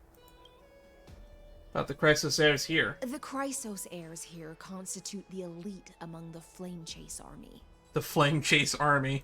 Dux Haucalithist Apollonius and Dux Carminin, Virginia, serve as the army's advisor and historian respectfully. Nice. One offers advice and counsel to the Imperator, while the other writes verses of her supreme glory.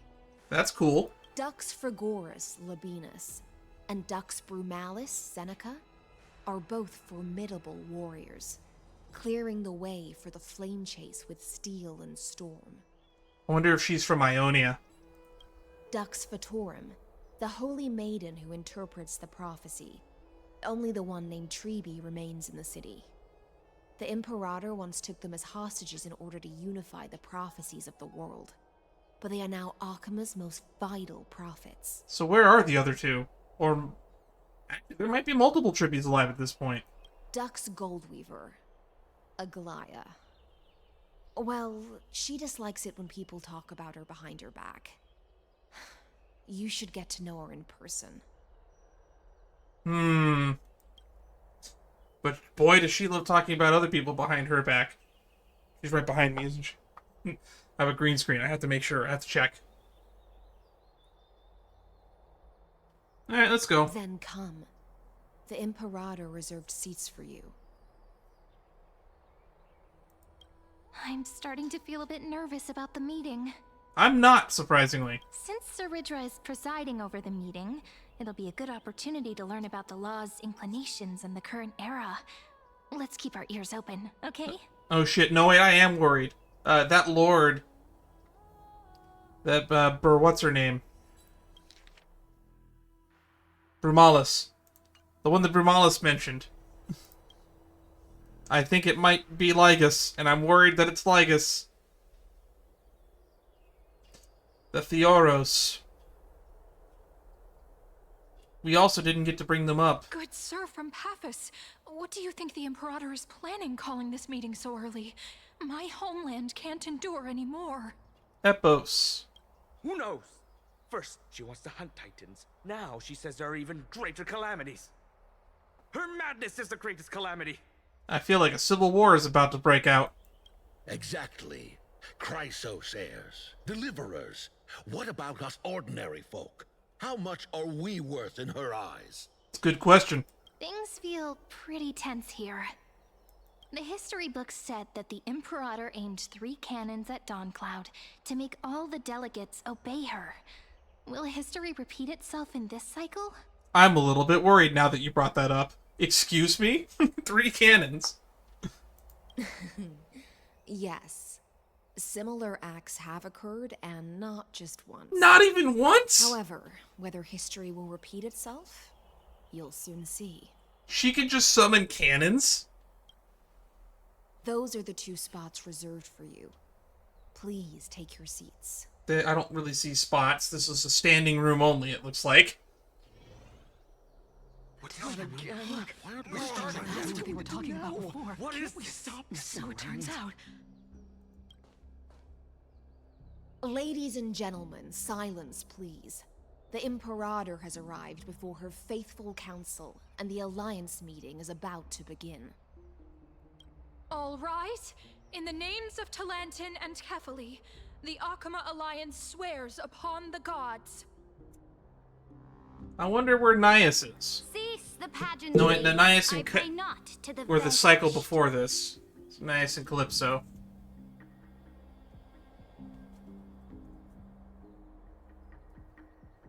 Chrysos heirs live a long time. I wonder if Anaxagoras is still around at this point. What? Cease the pageantry. I pray not to the vanquished. Kefali, of course, needs no further explanation. As for the law, at the entry hour 2 days past, a scout should have brought news of the conquest to all of you.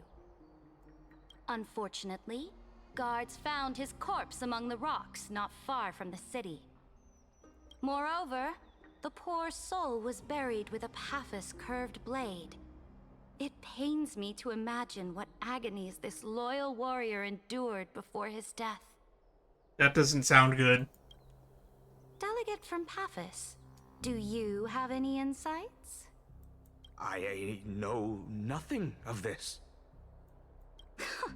The evidence is irrefutable, so there is no need to waste your breath.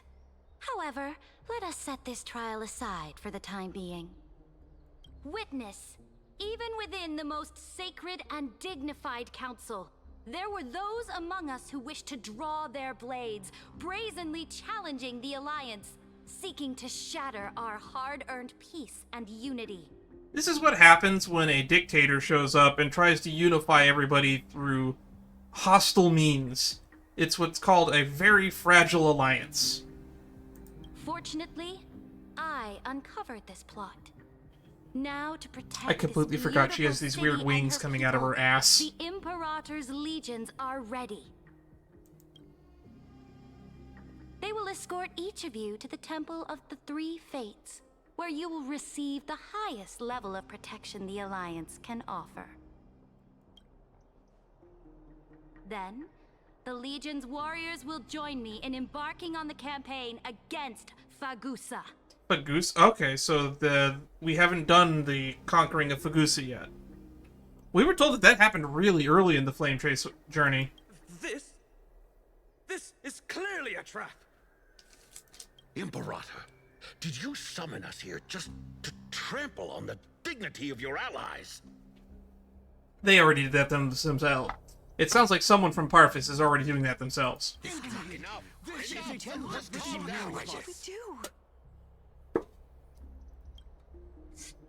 Things are starting to get pretty intense.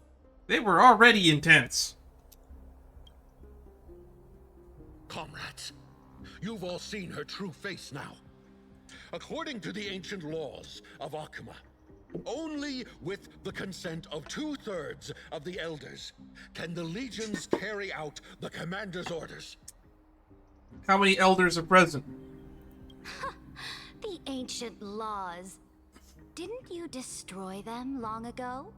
You defected during the first siege of Okhema, voted unanimously in favor of the Council of Elders restructuring, and just yesterday, you desecrated them with a blood-stained blade. The decaying old laws fell with Talanton and are no longer deserving of respect.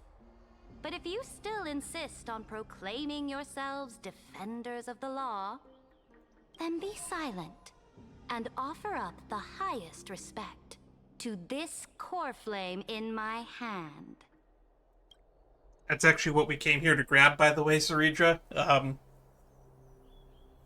That really is the core flame of law in her hand. She hasn't shoved it into the Genesis thing yet. Since there are no objections, then the original Still think it would have been smarter to come here before she took down Talanton. Is hereby passed. The Flame Chase Army's hunt for the Ocean Titan begins today. In order to prepare for war, all allied city-states must surrender command of their militaries and pay all war taxes by the end of the month of Evernight. End of the month of Evernight. There it is, the third month of the Euphorious calendar. At this moment, I would also like to introduce to everyone the newest honored guest to join our alliance. I mean, we haven't formally joined, but we're here. The Deliverer, revealed in the prophecy of time, has descended from beyond the sky. With her aid, we shall shatter the chalice of plenty and return Fagoos's core flame to the holy city.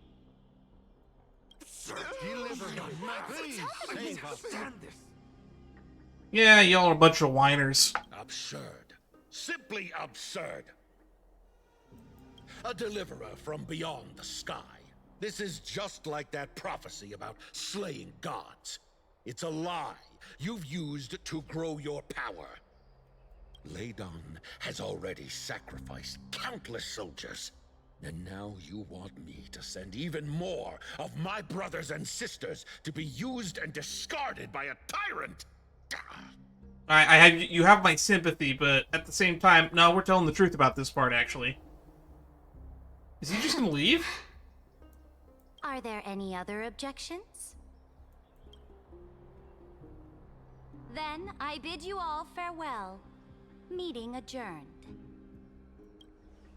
Deliverer, please wait. I still have important matters to discuss with the two of you. She really does command an audience, doesn't she? Long live the Imperator, glory to the Flame Chase Army. We'll win this war too. Plunge into the lawless darkness.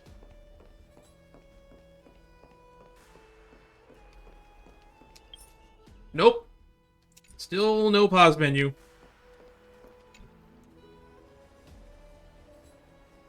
I apologize for that farce of a meeting.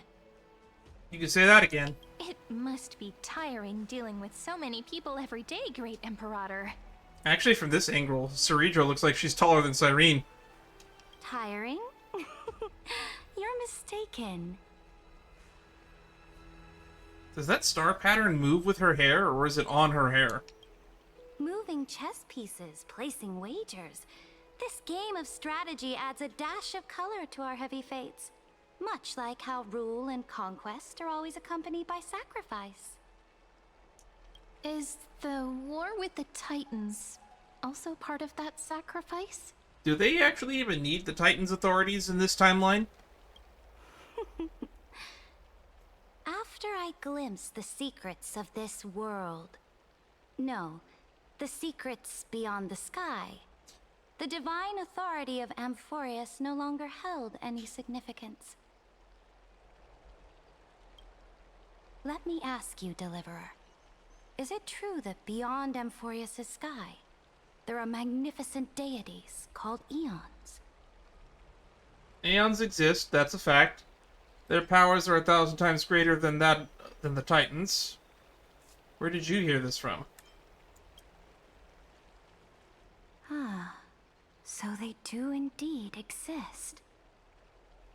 Then, please tell me more. How will you use this great power to guide the people? We don't have access to it. Their power is greater than mine.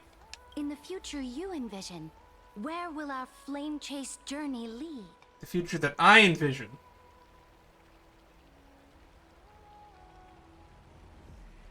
Protect the core flames and the law. Only then can Amphorius break free from the destruction. Oh? What you require now is the power of law? Exactly. Just as the prophecy foretold, she is your deliverer from beyond the sky, and she also has reliable allies.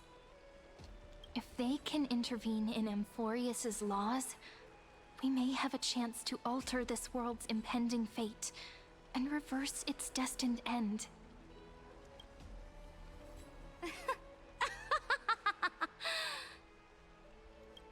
Very good, Deliverer. You have courage to say such presumptuous things, even knowing that the inheritor of the law stands before you.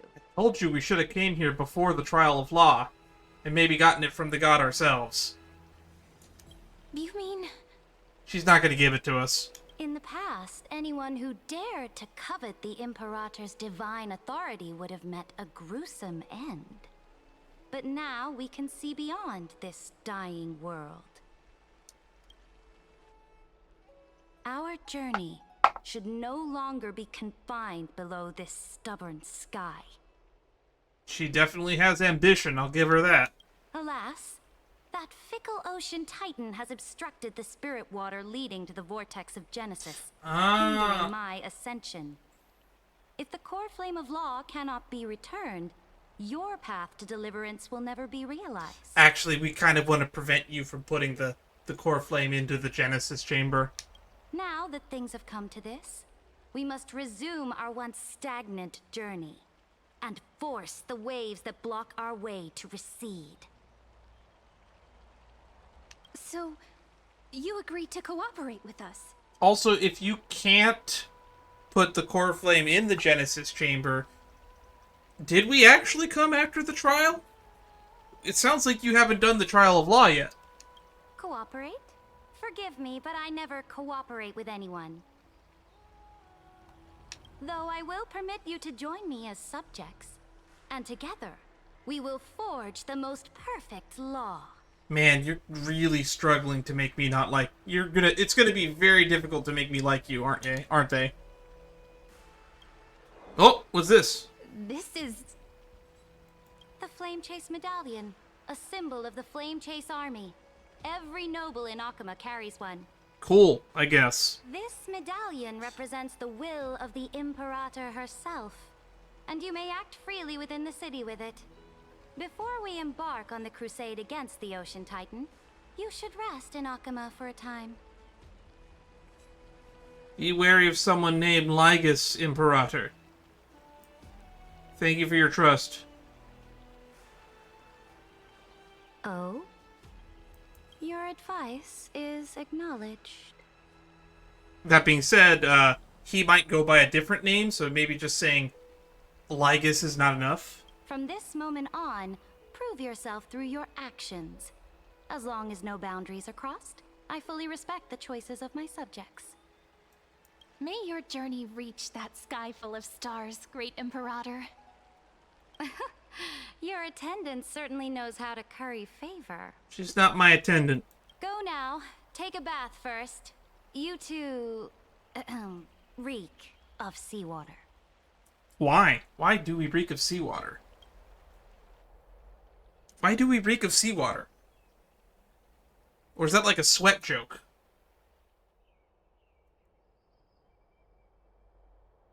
Oh. She's just standing there. Menacingly. Come forth, Theoros. Okay, so he is here. Yes. great Imperator. So he's trying to get the law before we do. Now, perhaps you're willing to hear my counsel.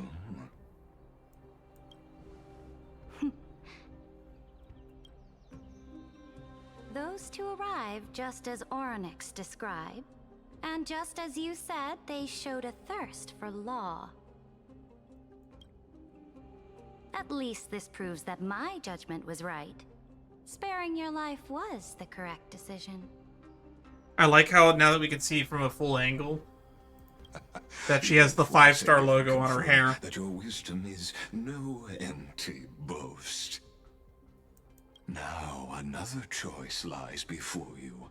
With whom shall you ally to tip the scales of law?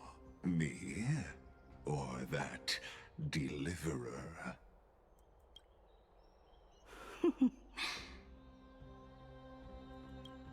Remind me again, Antikythera. What kind of future do these two paths lead to in your view? I shall tell you. You are entitled to know that the deliverer from beyond the sky is not a wholly wicked being, but from the very start, her stance has been completely at odds with Amphorius. What he's saying is technically true, because Amphorius' true end goal is destruction. And we are indeed at odds with that. The road they have chosen will bury Amphorius' grand aspirations. This world which follows the path of destruction will inevitably stray far from the glory it was meant to enjoy. Okay, now that sentence I'm not entirely sure what you're trying to convince her with. But on the path I have revealed to you, the people of Amphorius will slay their creator in the name of the Imperator and conquer the worlds beyond the sky. Ah! And then Alexander did not weep, for there were many worlds to conquer. You will command the mighty beast known as Iron Tomb, bringing waves of war and conquest to the universe. Beings across the cosmos will bow before you, offering their allegiance. Interesting. Interesting indeed. So in Hyceline's trailer, Ceridra is portrayed as the villain. And it looks like Lygus is also trying to set up Ceridra as a villain. Interesting indeed. So, what's the price? The price is insignificant. All that is needed is for you to sacrifice that fragile, incomplete humanity to the destruction. As a Chrysos heir of the prophecy, you have already chosen to abandon it, have you not? I don't like that she smiled when he said that. Off you go, Theoros. I have already made my decision. Once I ignite the core flame of law and burn away the old, outdated rules, Amphorius will embark on a journey across the stars. She wants to have her cake and eat it too. I don't think she's going to side with either of us. That's my takeaway. She has her own plan. God does not play dice, but they might play chess. Also, I think it's also a fun fact that we're getting a chess-themed character when there was already a Lord Ravager that was described to us as a chess master. Asat Pramad, who was then later revealed to be said chess master. I'm really interested to see if we're going to get some sort of interaction between them in a future patch. Assuming they don't just murder Ceridra by the end of this storyline.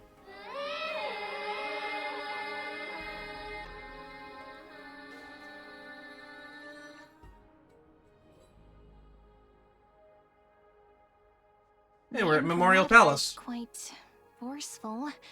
She didn't give us any chance to ask questions. And she's clearly hiding something. What do you think? She might be working with Lygus. At least she allows us to move around freely. Her bossy way of doing things is so hard to stomach. We should consult with the geniuses about the current situation. Should we? Looks like we're on the same wavelength. The atmosphere in Okhema, it's so unfamiliar. And it's not just the Flame Chase Alliance talking about the world beyond the sky, but the whole city. We should also discuss our findings with our friends from beyond the sky. Then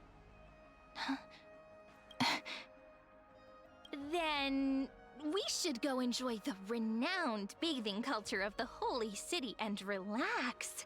It's the thing I've been looking forward to most on this journey. You saw that we're being watched, huh? Is this really the time for the bath? Work and rest are both important.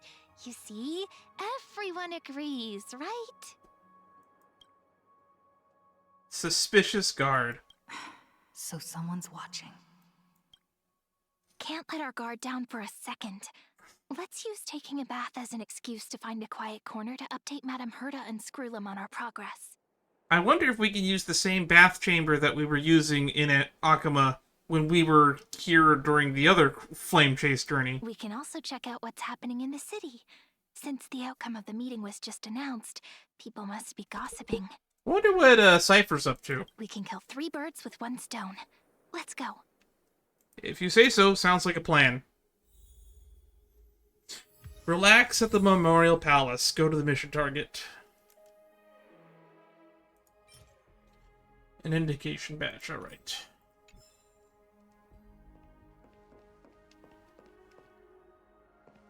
Flame Chase Army is never lost.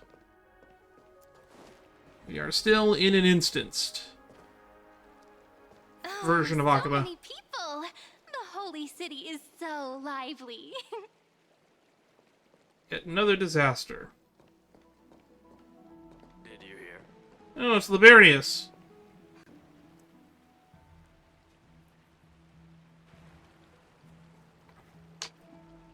Did you hear? At the Alliance meeting, the delegate from Leyden stormed out in anger. You gonna die. As expected, the Imperator is always hiding things from everyone. When has it not caused a ruckus? Silence! That's treason! Boy, you just like have a hard-on or something for murder? Lake with those corrupt elders already, and you wouldn't even be alive to speak like this. Oh no, it's the Imperator's loyal dog. Let's go. We can't talk in front of this guy. That guy's scary. Ugh, how disappointing. Oh, honored guests, we meet again. Looks like I'm not the only one who came to the baths to unwind after the meeting. That's why you're here? For the upcoming campaign, please make sure to rest well. I am Dux Vergoris, a trusted officer of the great Imperator, willing to fight alongside the Deliverer in the coming battles. Boy, his tune sure has changed. Ugh. Another war? Ever since the Imperator took control of Okhema, we haven't had a day of peace. Yeah, good point. Idle chatter. The atmosphere is a bit tense, with rumors flying around the city. You must be troubled. My apologies. After every Alliance meeting, there are always some pests in the city who get restless. I prefer to ignore them. Pests on the ground don't affect the sky in the slightest. They just complain from the shadows that the sun's light is too harsh. That is a very good analogy. Besides, the Theoros has already promised the Imperator her fate. And these clowns will eventually realize their foolishness. Uh-oh. Uh-oh. We now know he's here. May I ask, who is this Theoros? He wasn't supposed to reveal that. The Imperator has ordered us to keep his lordship's whereabouts a secret. Ah, so it's his lordship. Stop trying to get things out of me. Leave me alone. I think we revealed he's a big moron. I didn't even need to try. Big and strong Dux Fragoros really can't hide anything. Theoros. What an ominous name. Bad news. He's been staring at us the whole time. Let's move to another place for now. We know who the Theoros is.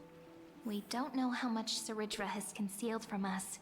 In the worst case scenario...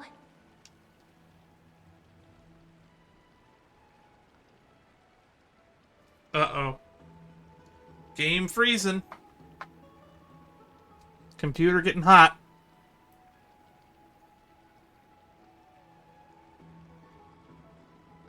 We may have to face more than one enemy. Yeah. Stop trying to get things out of me. Leave me alone.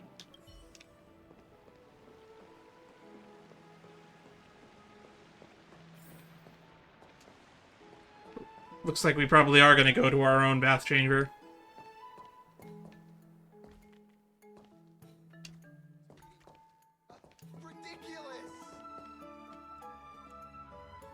Alliance meeting?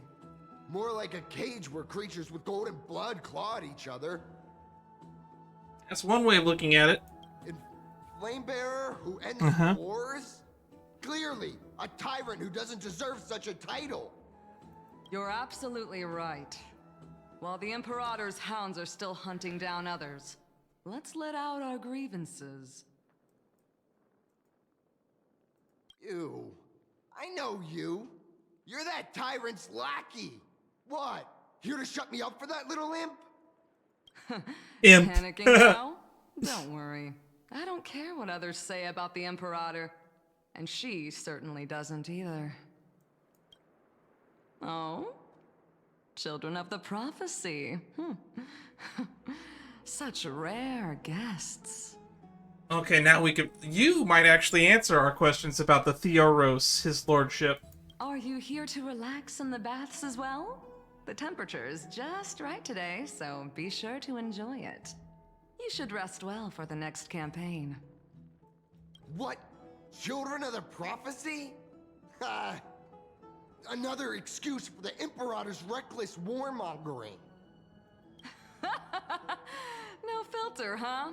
You should be glad you don't have a seat at the Alliance meetings. By the way, if you still want to bathe, hurry up. Once that predatory fish joins the flow of water and eliminates all the fools questioning the world beyond the sky, you won't be able to enjoy this perfect water temperature anymore. Are you talking about Electra or Hysolins? Seems like there's more to Dux Bramalis's words than meets the eye. But would the Imperator actually kill those who question the world beyond the sky? This is the complete opposite from what we know of Okhema. I feel like we should have talked to Seneca more, because I feel like she's probably one of the best sources of information we got. If you still want to bathe, hurry up. Yep, we're going to the private baths area. I just noticed that in the top left it says Imperator's Okhema. Hey, it's these two. Huh. These two are... The two friendly people we met. So many guests today. Let's see who's here now. Vex Leo. Two distinguished guests of the prophecy. One a clever and adorable warrior. The other, also quite heroic. Okay. Ah, heroes. I didn't expect to meet you again so soon. How fortunate. It's a pleasure to see you again, Dux Helcalithist and Dux Carminum. You two are inseparable, aren't you? This is... Oh, she wants to find someone to help with research for her new work. I'm the far-seeing eye and all-hearing ear of Okhema. I see and hear every single thing that happens in the streets and alleys of this place. I'm the perfect partner for research. I don't know about that, but you're definitely a good source of gossip. Enough small talk. Here's the latest news from Okhema, as you requested. The children of the prophecy arrived in the holy city, and the Imperator unilaterally stripped away military power. The Alliance meeting ended in discord, and there may be bloody upheaval. We already knew that. As expected. I get the feeling you might have embellished a bit to keep people's attention. I swear on my stone maid, I would never do such a thing. But if you wish to quell this terrifying news, perhaps a more explosive topic would help. Never mind. While the influence of rumors can be minimized, the fact remains that the great Imperator did swiftly consolidate military power in an almost threatening way. It's undeniable. Heroes, I know the Imperator's way of doing things may seem a bit autocratic to outsiders. A bit autocratic? Soon, you will witness her blade dance with enemies on the battlefield. Her blade is Hycelin's, I assume. I can't comment on the source of her loyalty, but when that blade is drawn, you two, as bright as you are, will surely see the deep thoughts beneath her exterior. She doesn't seem to act as if she has her own will, though. The Imperator's blade. Is he talking about Miss Hycelin's? Yes, I assume so. I sense some unease in Dux Helcolith's words. It seems the Imperator and Miss Hycelin's share a much deeper bond than the others do. I wonder what that bond is. There are eyes and ears everywhere. Is there any place where we can have some privacy? Maybe. To understand the Imperator's secrets, we have to get past Miss Hycelin's. There's eyes and ears everywhere here. You two, as bright as you are, will surely see the deep thoughts hidden beneath her exterior. I like this guy. For now, let's think of ways to prevent the rumors from spreading. Also, I kind of forgot we have our little Chimera buddy still. Bubbles!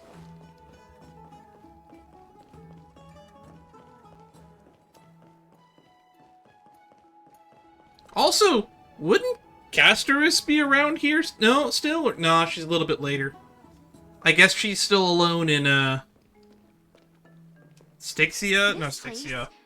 Ionia at this point. Bath chamber. Perfect for avoiding prying eyes. I wonder if anyone is using it now. What are the odds it's Hycelin's? Huh? The smell is... Fish? Wait, don't go in yet. Uh-oh. We're about to walk in on people changing, aren't we? Who's there? Oh my god, I was right in my guess. Oh, the little gray fry in pink sea hair. Well, I didn't expect to be correct on both accounts.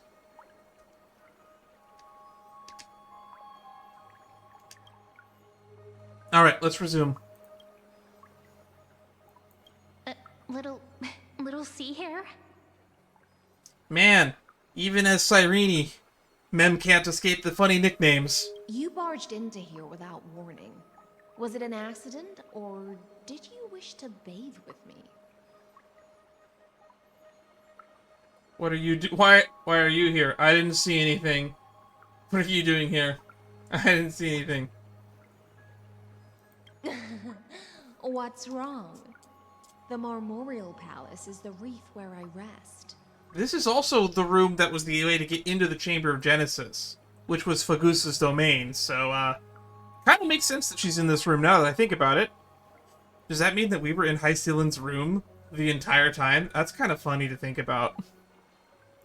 Sorry, we didn't mean to disturb your bath. We'll leave now. We were just looking for somewhere private. We could have just said that. It's no big deal. There's no need to panic. This is the natural state for me.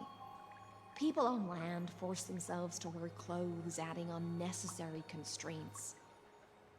Ah, so you're part of the free nipple movement. Forget it. If Duck's Goldweaver heard that, she'd scold me again.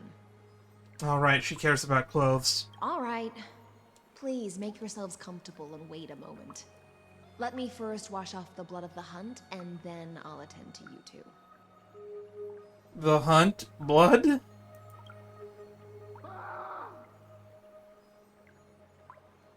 Oh, that's dark. What was her name again? Oh, I can't go back. Was it the Dux Brumalis?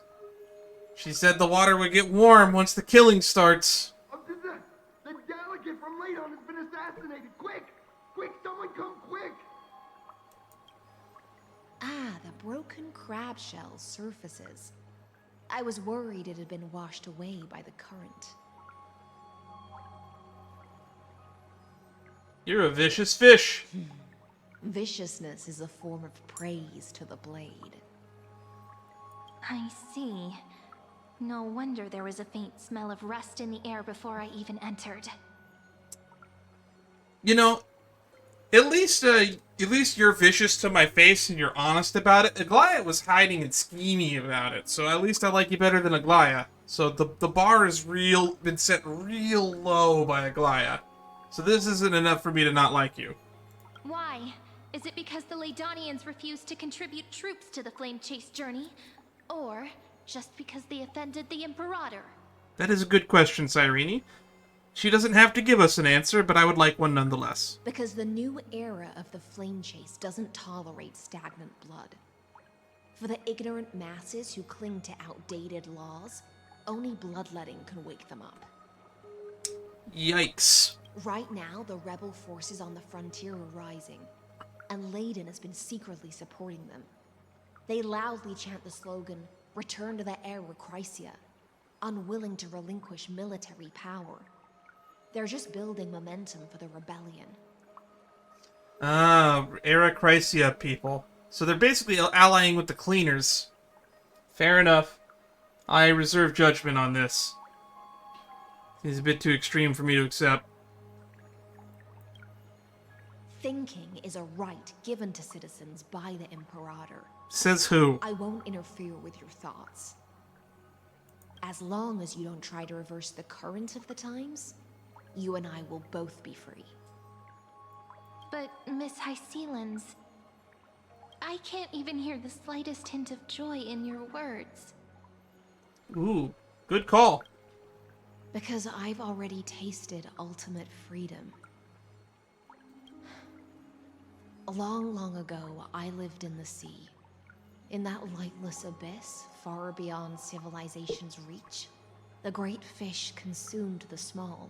And when the great fish perished, their bodies became sustenance for the newborn, nourishing the whole ocean. Yikes. Usually when you talk about a kill or be killed or a dog-eat-dog world, you don't think about it as a shark-eat-shark world. This is the tide that carries civilization forward. Anyone may be devoured, or meet the fate of inevitable decay. Are you suggesting that ultimate freedom is in fact the cruelest fate for life? I disagree. I only mean that if life wishes to preserve its dignity, it must first be bound by the law. What was the philosopher that believed in the true return to nature idea of freedom? I can't remember who it was. Was it Kant? No, I don't think it was Kant. There's no need for me to say more, little sea hare. We're of one mind. Whether the Imperator's law can guide the schools of fish and lead us to a truly free ocean, let us wait and see. We're probably gonna stop the stream pretty soon. But for now, let's pause this heart-to-heart. Another fish has come, following the scent of blood. Who is it this time? Being your subordinate is such a tragedy. I'm always having to worry about the messes you leave behind. It's simply Wow, our duty. Aglaya isn't even that high in the ranks, huh? All ready to go in an instant. Miss Hycelens, you truly are impossible to predict. Yet you, a golden trout who's always busy all She's got a day, colorful nickname for suddenly everybody, doesn't determined she? to visit me? Do you think I wanted to come? I suggest you burn some more of the incense offered by our allies, lest my creations be tainted by the reek of fish. I'm only here on the Imperator's behalf to remind you to prepare for the banquet. Fine. But I must retort. What you call the reek of fish, to me, is the unique fragrance of the sea. She also said that we reeked of seawater when we first arrived. I wonder what she thinks about our scent. Besides, if my fine clothes get stained, won't you just gift me new ones? You've got holes in them already, actually. I won't. Ooh, that actually makes sense. They seem pretty close. Now kiss. There's strange chemistry between them. Aglaia is so different from her past self. They seem pretty close. You sensed it too, huh? By the way, you both just mentioned a banquet. Could you elaborate on that? Oh, right, you don't know. Every time before a battle, or after a victory, the Imperator holds a grand feast for the Chrysos heirs to lift our spirits. Ah, so all this resting before the battle doesn't mean anything. For us warriors who swim constantly between life and death, these feasts are more worth looking forward to than victory. A banquet to prelude the hunt for the god of banquets, and honey brew as a tribute to commemorate the ancestor of honey brew. How absurd. Yeah, it is a little bit silly when you think about it out loud like that. Don't look so grim. All has been decided. Since it's a banquet for Fagusa, why not take a leaf out of the Tidens book? Live in the moment and enjoy life to the fullest. I'm not as carefree as you. That little Dolus kitten is already causing enough trouble for me. And on top of that, I still have tailoring commissions to complete. By the time the cool flame illuminates my eyes, I might not be able to focus as I used to. Oh boy. Speaking of it, illuminating your eyes. Aglaia's eyes. Curious about these eyes? People often compare them to jewels. But I've already made my decision to ask romance for eyes that can see everything. I wonder what this world will look like when I take the divine authority. A lot more depressing. Do you honestly want me to answer that question for you? In the future, you will still be the finest weaver in the world. Is this also a prophecy from the Three Fates? It's even more accurate than a prophecy. After all, she has already witnessed it, right? You will weave the most romantic thing in the world. You will forge the long stairs to Aranova. You will bathe in golden light of hope.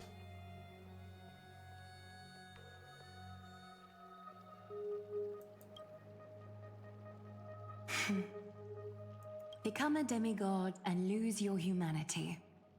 That is the only reply I've received in the countless times I've sought wisdom from the prophecy. But Destiny's fragments are like stitches. Before they're threaded into splendid garments, no one can see their true charm, can they? Also, no offense, ma'am, you could have caught that trinket before it fell into the golden lava. Aglaia has always been troubled by the divine duty she must bear. But thanks to you, she seems to be in much better spirits. She looks quite relieved. Do you know each other well? Just as she knows how the spinning wheel trembles, I can sense the smallest changes in the damp air. As for whether we know each other well, I've swum beside her since she was a child. Most of the time, I can understand the whispers in her heart. Damn, must be nice being old and immortal. For those words she was too shy to say herself, I'll raise a glass to you on her behalf. Now, I leave this bath chamber to you. Rest well and prepare yourselves. After all, every time we drink and talk could be the last celebration we have in this life. Thank you for the grim reminder. Miss High Sealance has given us the bath chamber. It seems she really does do whatever she wants. Now we don't always have to be under the Imperator's watchful eye. This bath chamber was originally mine. We're just her roommates. It seems that way. This also means she could return at any moment. If we're having an important discussion, we must remain vigilant. So, let's She also seize the could probably hear opportunity any and report conversation the we current have. progress. We don't want to keep everyone beyond the sky waiting. They probably don't have to wait all that long. They said 1,000 years is like a second. Oh, hi. First, while that little empress with a candle stuck on her head didn't explicitly say it, she firmly rejected your request to take over the law. Fair enough. Candle stuck on her head. Second, Lygus is indeed in this timeline. But since he's somehow connected to that little empress, you have no way to find him. Huh, as expected. The road ahead will be long and difficult. The road ahead will be long and dark. I haven't even said anything. You already know everything? Next time, don't steal my lines. The road ahead will be long and difficult. Looks like I guessed right then. Next time it'll depend on my mood. We've made some progress here too, but nothing to get too excited about. Our time is short, so let me summarize. Concerning the origin of that Intellitron, the firewall he created uses What happened to the audio confusing quality? algebraic expressions. But ever since Aiden invented the 9-worded formula, this kind of mathematical logic no longer exists in the cosmos. Firewall he created uses what? Cyrene algebraic expressions. Huh. So he's someone older than the 22nd member of the Genius Society. Lygus is definitely connected to the Genius Society, so stay alert. Yeah, if you've read As I'm Written, it confirms the Scepter recognizes his Genius Society membership ID.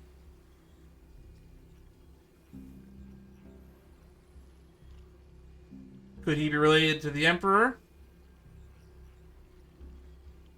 Or, yeah, that's true, he could be the creation of some genius. Could he be related to the Emperor? We can first exclude Droidhead themselves. They specialize in minding their own business and wouldn't intervene personally.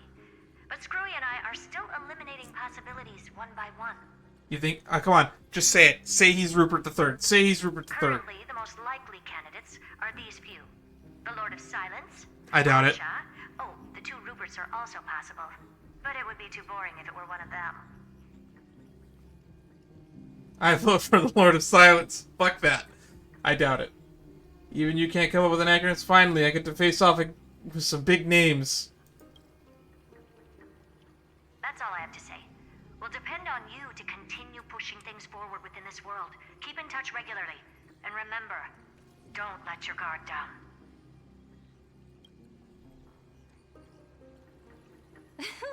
Madame Herta is a real whirlwind. Well then, let's use the banquet Aglaya mentioned as our next starting point. Ceridra's trusted followers should all be present at that time. It'll be a good opportunity to get closer to them. We must avoid a direct confrontation with Lygus. It's settled then. With our great teamwork, we'll be able to deal with anything that comes our way. It's been a long day. We should get some rest now. I know, that's why I'm planning on ending the stream here. I don't feel like resting yet. Alright, when you've tired yourself out, remember to come back. I'll be waiting for you here.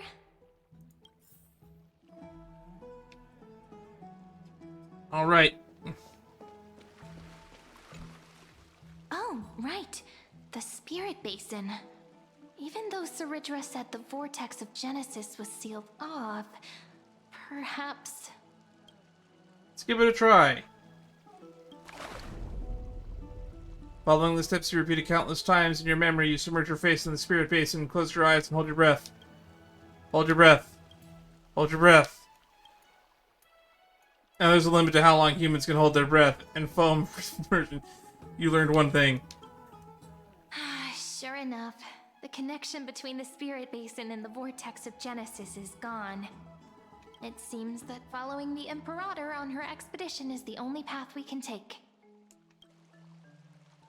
That was a nice little Easter egg.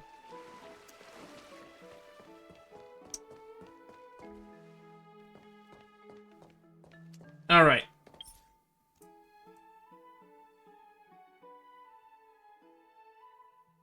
Let's pause and save. Alright, this has been fun. And it's a little bit longer than I had hoped for. So I'm starting to think it's probably along the in the ballpark of 4 to 5 hours. So I'll take some time to stream again in a day or two. Oh, is that a stain? I like this coat. Cyrene's steady breathing suggests she's sleeping soundly. Wait until she wakes.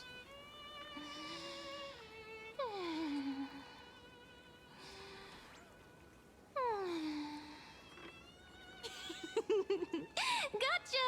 I'm totally wide awake!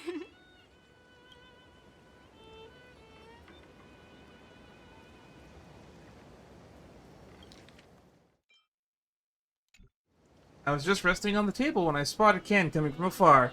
Still cool and composed, just like in my memories. Well then, what should we do next?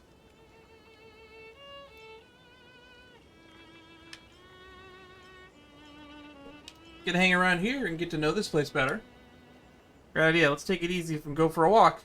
I'll be your personal guide. How does that sound?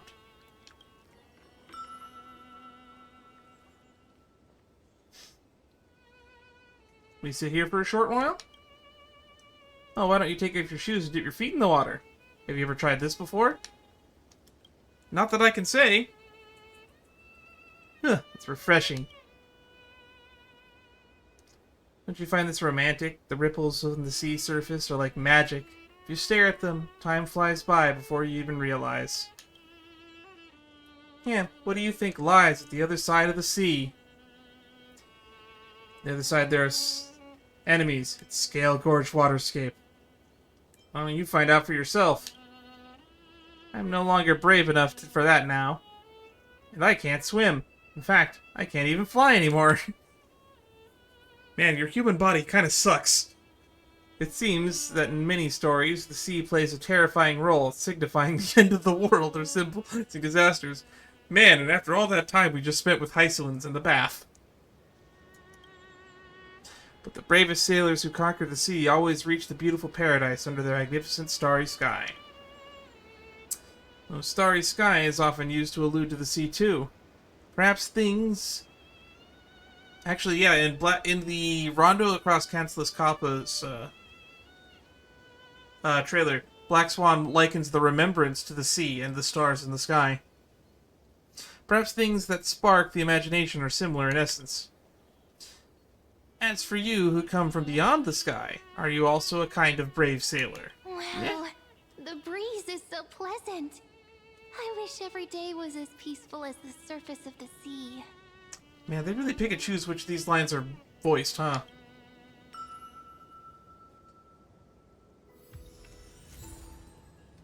So yeah, you can do this little thing every day with Cyrene, where you can pop by and get some memory shards out of her. Oh, not you again. Did I spook you? I was supposed to make a debut here and give you a real scare. You already bumped into me somewhere else. Still, can't let this setup go to waste. Let's see. How about a consolation prize? I'll whisper you a world-shaking secret. Sound good? You mean the truth about the Dawn device? I've already heard that one. Nah, what I've got is the real deal. Cross-world certified. Life is a game. A mystery. Game of mystery chests. Anything can be hidden. Anything can be revealed. Anything can be manipulated. Anything can be turned into data. Can you tell the implication of this metaphor? I'm referring to right now.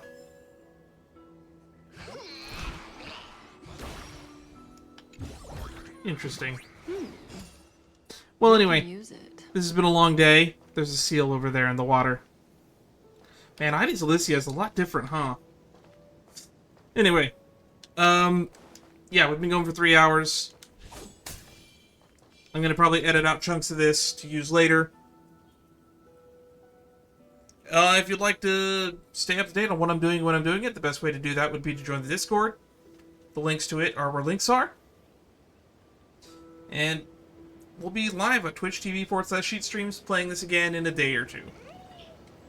Probably Saturday is what I'm going to shoot for, because on Sunday we're going to read the new One Piece chapter. Speaking of One Piece, the trailer's out for... Or, sorry, the first look is out for Season 2 of the Netflix adaptation. Looks good. I'm excited. It'll be coming out probably early next year. Hopefully before summer of next year. Because, we're still halfway to... We're only like, what, 3/4 of the way into 2025 at this point? Anyway, I've rambled on long enough. Stay safe out there. And I'll see you all in the next... wherever I see you, to be honest. Bye-bye.